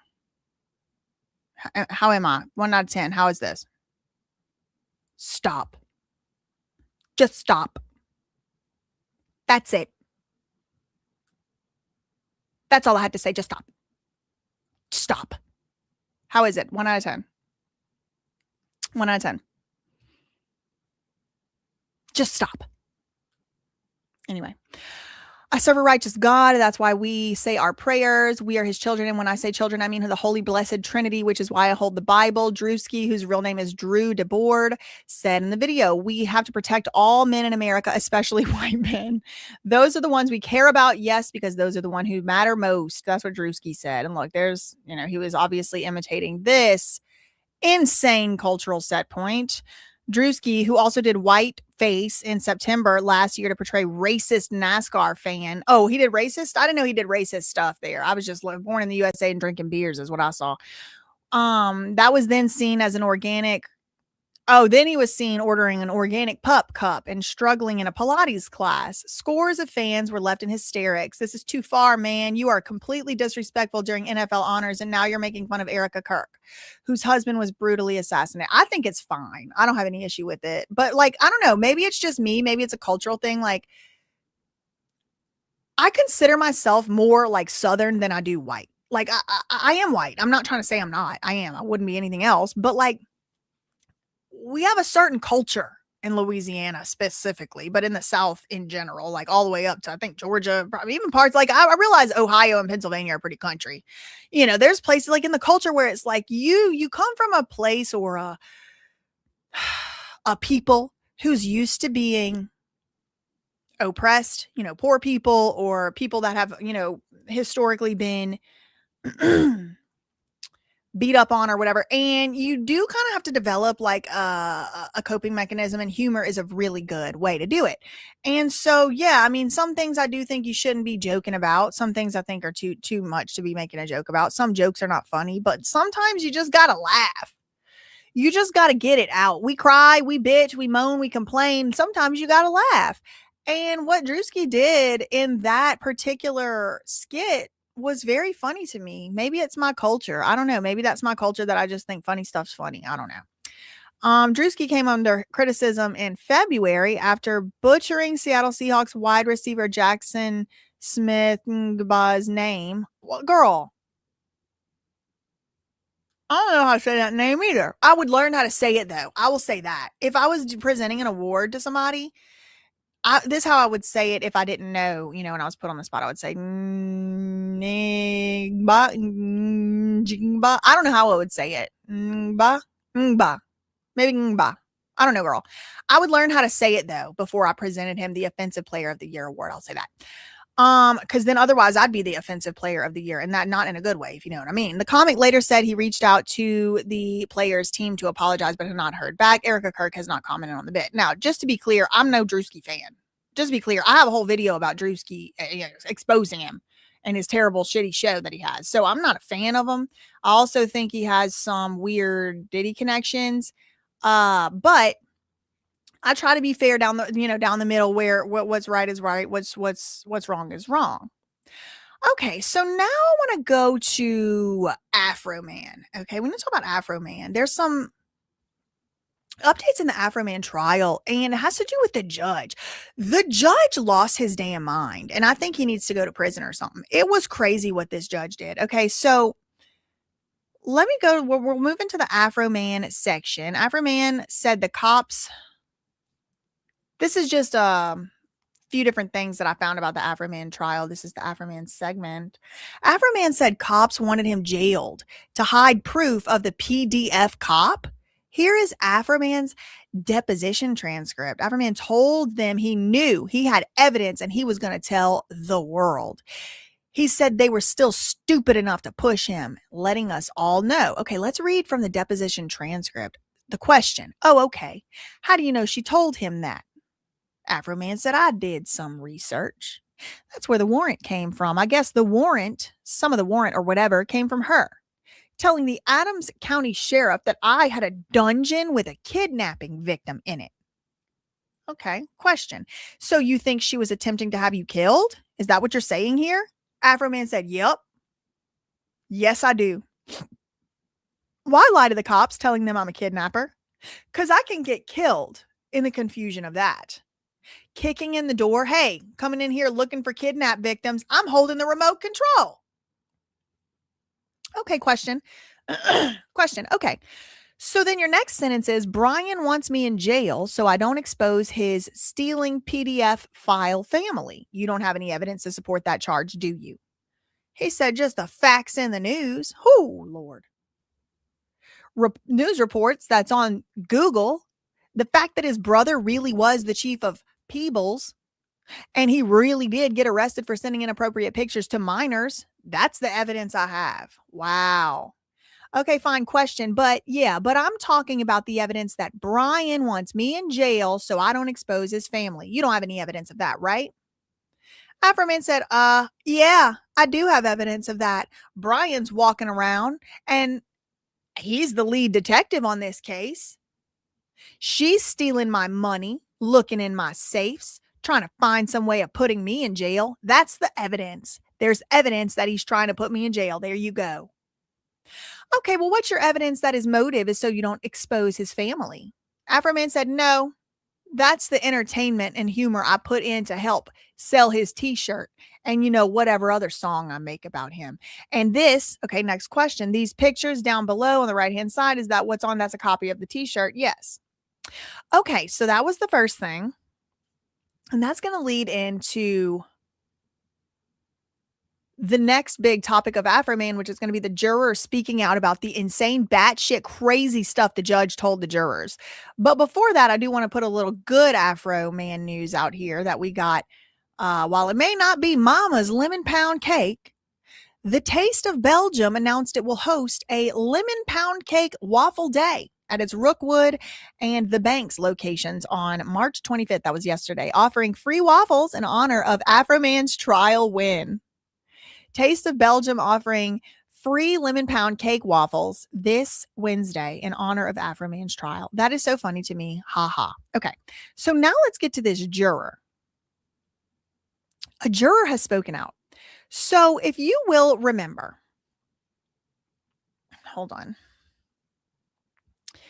If you will recall, when we were, and yep, Living Story said plaintiff's attorney has been harassing jurors. I heard that as well. So if you will recall, at the end of the Afroman trial, the way that the verdict was read out was the judge took the forms from the jury and then he read it out. And he was all happy and smiley at first. But then as he was starting to read through and realize, oh, shoot, this is about to be a complete and total exoneration here. He is going to be found completely. And as his mood, his eyebrows started to lower and his mood started to shift. And before he read it out, he has his little, here, this is me emulating, he's got the paper. Pretend this is large computer size paper. This is my index cards for my Sanskrit. Do I have any Sanskrit on here I can show y'all? No. So he's looking at the papers. He's getting madder as he goes through. And so he looks up and before he reads it, he's like, I'm paraphrasing here. But before he reads it, he's like, I will remind you to keep your decorum in my courtroom. I will remind you, do not have any outbursts. If you have any emotional attachments to the outcome of this case, the judge clearly did, do not release the emotions in this courtroom. You wait till you get outside. You remember all that? And I'm like, oh, shoot, kind of thing or whatever. And so then he says something like really weird. Like, instead of just saying he wins on all counts, he was like, the jury didn't find in favor of the plaintiffs or whatever. They're basically innocent. Go away. You know what I mean? You lose. Cops lose. Afroman wins. And then the judge does not turn to thank the jury, which is what you would expect, what I've seen in the past. Also, the judge was, I think, retired, but certainly not from this district. They had to bring him in from somewhere because, I don't know, maybe conflict of interest or whatever. He absolutely hated Afroman. It was very clear. It was very clear. I did like I did almost a 7-hour live stream where I went over the first 2 days of the trial. The judge absolutely hated Afroman, and it was very clear. He was not being fair, in my opinion, to Afroman either, and he wasn't doing a good job as a judge, in my opinion. That's my opinion. So after he reads the verdict, of course, Afroman cannot cheer. Nobody can say yes. Nobody can do anything because, of course, he would have been held in contempt immediately, and because the judge hated him. And so the judge, instead of thanking the jurors, instead of dismissing, he just gets up and storms out of the courtroom. He just gets up and storms out. He just gets up and leaves. Everyone is still standing from when they did the all rise for the judge or whatever. They're just standing and looking around. Afroman wanted to say yippee or something. He couldn't say anything because the judge had already said nobody say anything, nobody do anything. And he just left. So eventually, like a minute later, like a long time later for court time, they get dismissed. The judge comes back and dismisses everybody. Oh, yeah, we were waiting for you to dismiss us. And then they go outside. Okay, so we thought that was the end of it. It wasn't. It wasn't the end of it. One of the jurors, actually a couple of the jurors, but one we're going to talk about today, ended up going on a podcast and spilling the tea. And on the podcast, the jurors said they actually had a private meeting with the judge after that moment. So the judge dismissed everybody. Everybody's dismissed. The jurors go in the back and the judge comes in to talk to them. So I want y'all to hear, I want y'all to hear what this juror had to say. Let's see. I think it's around, let me look for I did get timestamps, but the timestamps are not right. So let me see from the transcript.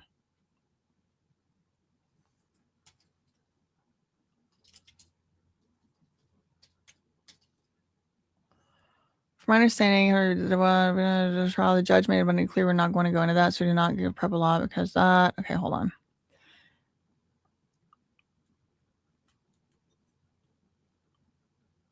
Motion, judgment, or pleadings. Okay.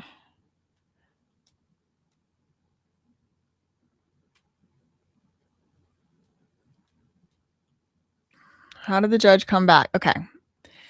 So here's the channel name is Defense Diaries Podcast. This came out 2 days ago. How did the judge come back? Be like, no, somebody could find that to be a fact. Hold on, not that. The judge, I think especially some of the lawyers that were watching the stream, they were very interested in the trial. I'm trying to find the right thing. Somebody sent me timestamps, but they're wrong. The things the judge was doing up there on the bench in terms of rulings, some of the inappropriate things. Okay, let's see. So they did an interview with also not this part of the interview they were doing with the Afroman's lawyer. You know, the good old boy. He was there too. So I want to get to the juror part. Detective Marcel, Jonathan Hine. He's not one of the local elected judges. He's a visiting judge. He was appointed because of the health of the previous judge. Didn't know what to expect. It was my first time in front of a Judge Hine. I had known about him doing 10 minutes of research. I think if the judge would have let me continue on my opening, I would have understood. So the judge cut his opening off. The judge cut me off. I'm trying to get to the part with the juror.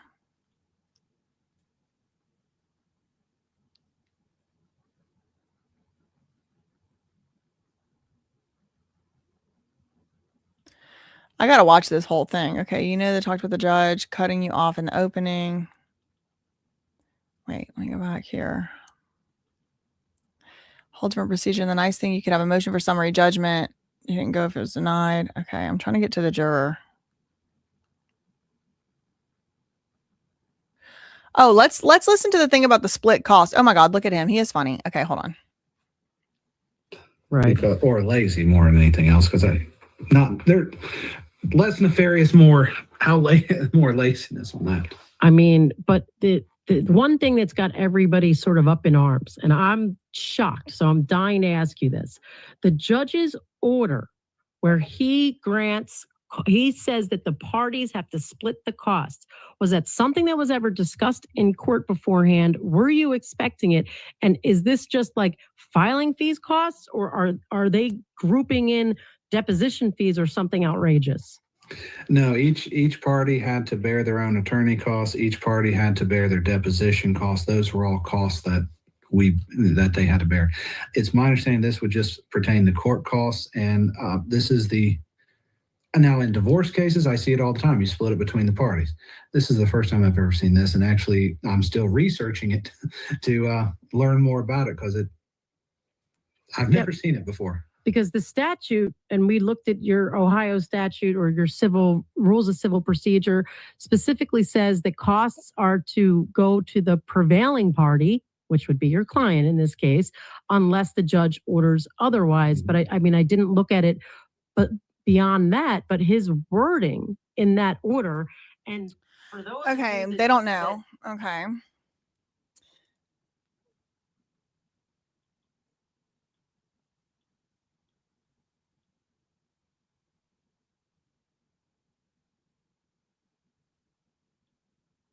They were given a challenging that judge was. Floyd, you bounce off you. Okay. So if you heard us talk a lot with the judge about the judge seemed to treat him. Obviously not expecting you to speak. Okay. All right. I think we're to her now. Anonymous juror. Followed the law. We followed the instructions of the judge. Is that when you learn that Afroman is the defendant, or do you not even ever? But I've never talked to him. No, I mean, all the jurors knew who Afroman was, by the way. About if we knew his songs, the Because I Got High or what. Okay. There. So you heard us talk a lot with David about how the judge seemed to treat him, some of the comments that the judge made. And obviously I'm not expecting you to speak for the jury, but from your own perspective, did that make you feel like the judge was against the defense? Did it make your eyebrows go up? I mean, there was definitely some tense moments. That's a juror. As jurors, we just stayed focused on the facts and the evidence and the judge's instructions. But I mean, and also none of us knew how court was supposed to work. Is the judge supposed to like keep telling you things throughout? I mean, I didn't know how bad that was until afterwards, and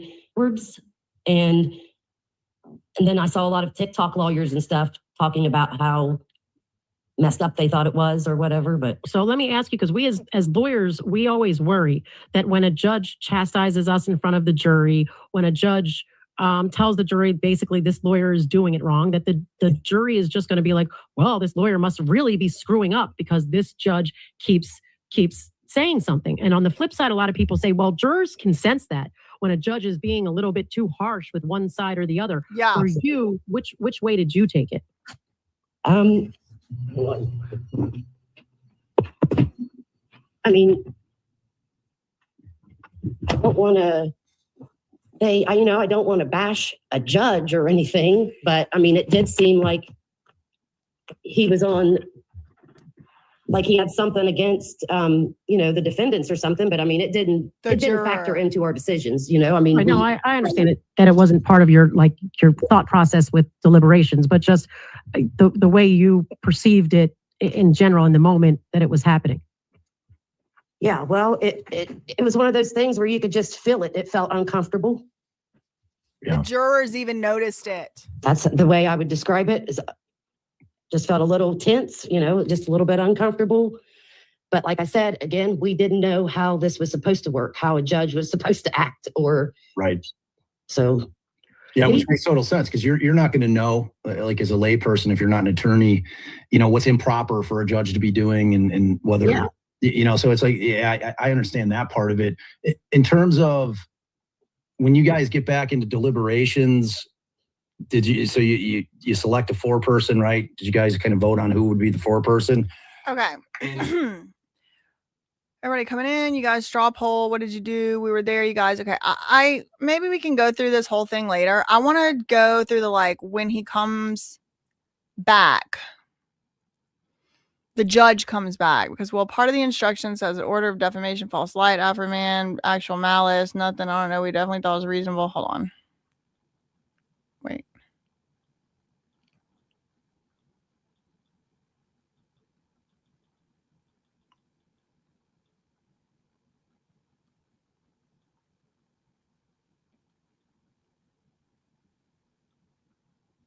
So you're telling me the judge was asking you to, okay, hold on.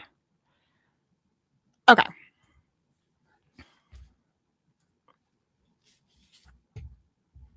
Yeah. So Carly Esty, or maybe it's Carl Steelman, whichever, says where we left off was what did the judge say to them? That's what cut out. So once he said stuff to you, what did he say?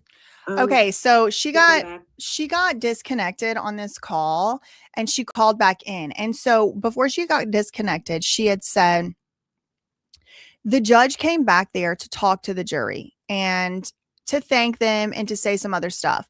So someone's saying, okay, you got cut off. Can you tell us what the judge came back there and told y'all? This blew my mind. Absolutely inappropriate. Then told us thanks, and he wanted to know what we got so hung up on. And one of the jurors told him it was the actual malice, and he wanted to know if he explained everything good enough. And we told him yes.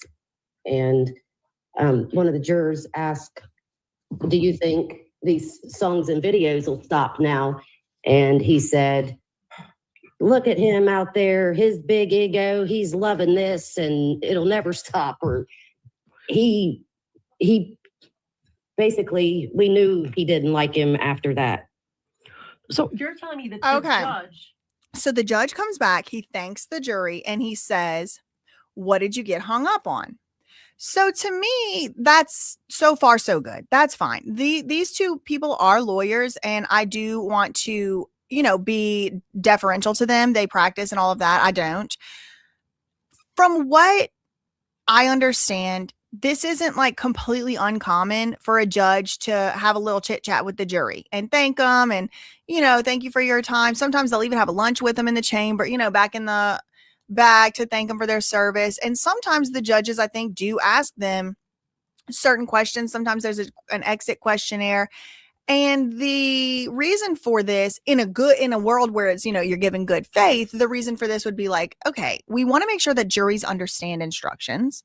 If they don't understand instructions, then the whole trial is for nothing. We want to thank them and we want to, the trial's over. It's not like the judge is going to influence them at this point or whatever. So, okay, fine. Like in Diddy's trial, the judge, I think, did offer, to have personal lunch with the jurors or something. This is a normal thing, I think. So the judge goes back in the Afroman trial after he's done stormed out, told people they can't leave, didn't tell people they could leave, didn't dismiss. Then he comes back out. You're all dismissed. Now it's after that whole thing has happened. Afroman's outside celebrating with lemon pound cake. And the judge goes back to talk to the jury and says, what were you hung up on? And by that, I think he just means what was the biggest disagreement? That wasn't okay. When you go back in the jury room, the first thing they do is take a vote. Where's everybody sitting on this issue? Is he liable, not liable? So the fact that it was several hours of jury deliberation would indicate that they did have to kind of discuss some things. So when the judge said, what was everybody hung up on, or what were you guys hung up on? They said it was the actual malice point. The actual malice point. We were trying to figure out if there was actual malice, meaning did Afroman know or have any reason to know that the things he was saying weren't true? if he knew he was saying something false, that's, that would show the actual malice. So the judge said, okay, well, was there anything in the way that I explained the jury instructions that was confusing? Was there anything that could have been clearer? And the jury said, no, you did a good job. Thank you for the instructions. We understood the instructions. You were clear. And we came to our decision. So then one juror took it upon him or herself to ask, hey, and now that this case is over, what do you think is going to happen with Afroman in these songs? Do you think that he's going to keep singing these songs, keep making these songs and put them out? And apparently the judge freaked out. He was like, look at that guy out there and his ego. He's going to be making the song. He said that to the jury that just now found him to be not liable on all counts. What the beep? He needs to be in jail or something. This is so egregious. Was asking you also kind of what went wrong? Yeah. Oh, I can't. He should have never asked you guys what you got hung up on. I'm shocked. All of that's inappropriate. The judge should just be thanking you for your service and your dedication to the case and following the rules, and that's it. Starting to grill you guys and to kind of make that statement about the defendant, talking about his ego. Look at him out there. That is not. And David told us that is not a judge from your county. So that was the dude they brought in. Wow, that's more craziness. Nexus Lexus, is that are you saying that it actually and that wasn't even a judge from their county, not even an elected judge. This man is we call that too big for your britches. Now there was another timestamp. I don't know where it is. Again, I got the wrong timestamp sent to me, so I don't know exactly where it is, and I've already searched for it. I can't find it, but apparently the lawyer for the plaintiffs, the police's lawyer, apparently he also was calling jurors and kind of being patronizing. He was kind of being like, my case was so good, so what didn't you understand about it? Kind of making them seem like they were stupid, maybe bullying them a little bit. I don't really know exactly what the transcript is. Again, maybe I'll try to find it and we can talk about it later. But I did want to tell y'all about that. I wanted to tell y'all about the judge coming through at very late hours too. It looks like Living Story Worlds. Maybe Living Story Worlds can put a comment and I can pin it in the comments section about what exactly happened there. But the attorney is calling them and basically being like, why didn't you side with me? Which I found to be very, very strange. So I do think that is pretty much, let me see if there's anything quick that I can get to here that I want to. There was the Meta trial. We can cover that later. We covered Palm Beach Pete. We covered the OF girls behaving badly. Nostalgia Gate. And I'm going to have to get, I am going to have to get the Instagram situation figured out because I'm trying to show y'all Instagrams and it won't show. So yeah, anyway, justice for Afroman. They're all just mad that Afroman outsmarted them. And you know what else? Okay, what I will say, Chris, Afroman was smarter than everybody else that ever sat on that stand in the whole trial. For sure, hands down, no question. I literally don't even bet money, and I would bet money on him to be more intelligent and having a higher IQ than every single one of them. That being said, he also didn't do anything wrong. He didn't do anything unlawful, and he's allowed to make a parody song, whether we like it or not, whether we find it offensive or not. He's allowed to do it. So not only did he outsmart them, he outgamed them. He just straight up in every single way absolutely obliterated and annihilated them. And I really think that is embarrassing to them. I think they thought they had an open and shut case. They were going to barge into this man's house. They were going to find ounces and ounces of weed because he's the smoke weed guy song guy or whatever, because I got high or whatever. They thought they were going to have an open and shut and they were going to be able to pick on him. What they definitely did not anticipate is not finding anything, which is stupid. They shouldn't have made that assumption, but maybe they did based on the songs or whatever. I also heard that it was weird how the warrant was. This was not a good warrant. He proved he's smarter, and they should have never poked the bear. They shouldn't have, and they kept poking him. Now, I was thinking, somebody asked me recently, do you think that's it? Do you think that's done? Do you think they're finished with, picking on him and stuff? No, I thought they were. I thought if they knew what was good for him, they would be done. But apparently not. We got the lawyer still calling around to the jurors asking what could we have done to make you side with us? It's like nothing. He did nothing wrong. You would have had to lie. You would have to make something up. You would have to plant evidence. You had done something. He absolutely outsmarted them, though, because there was another thing, too, where they said, give us the safe, the code to your safe. Give us the code to your safe, or we're going to take it down to the station and bust it open. And so he felt like he had to give him the code to the safe. So he did. And when he did, it was nothing in the safe. But he was like, the reason that I gave that code to the safe and I didn't want to was because I knew they could bring that thing down to the station and put anything inside of it and plant evidence. And I was not about to let them do that. That was another way that I think he really did outsmart them. Now, am I saying that they would have planted evidence? I have no way to know that. None of us do, because it didn't happen. That being said, I wouldn't put it past them. And if somebody said they did do that, I wouldn't be surprised. I am extremely grateful that the freedom of speech still stands. We could still make a little parody song. And you know what? Death to tyranny for all of us and all of our ancestors and all of our descendants and heirs and assigns. That's what I will say. Death to tyranny.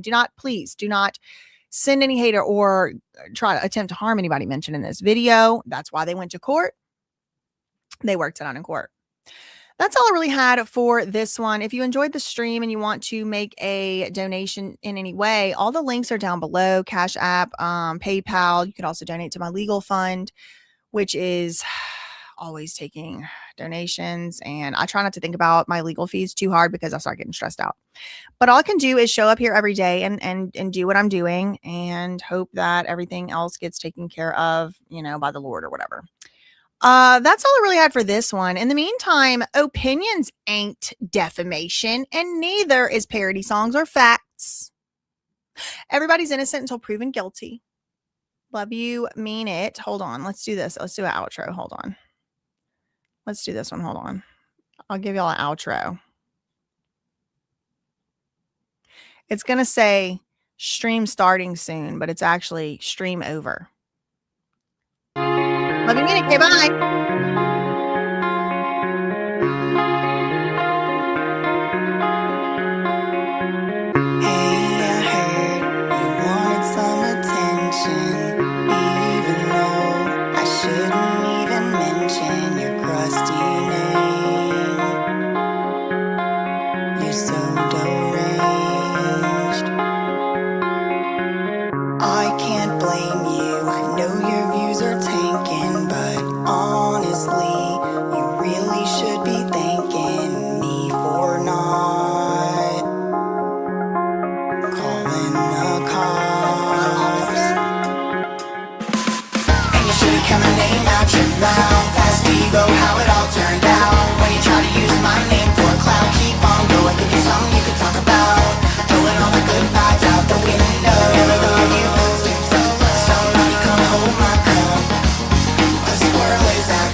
Backtrack. And you should have kept my name out your mouth. Fast ego, how it all turned out. When you try to use my name for clout, keep on going, give you something you can talk about.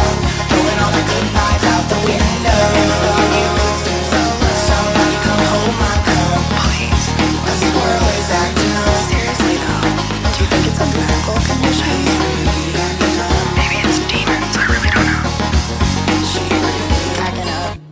ain't right.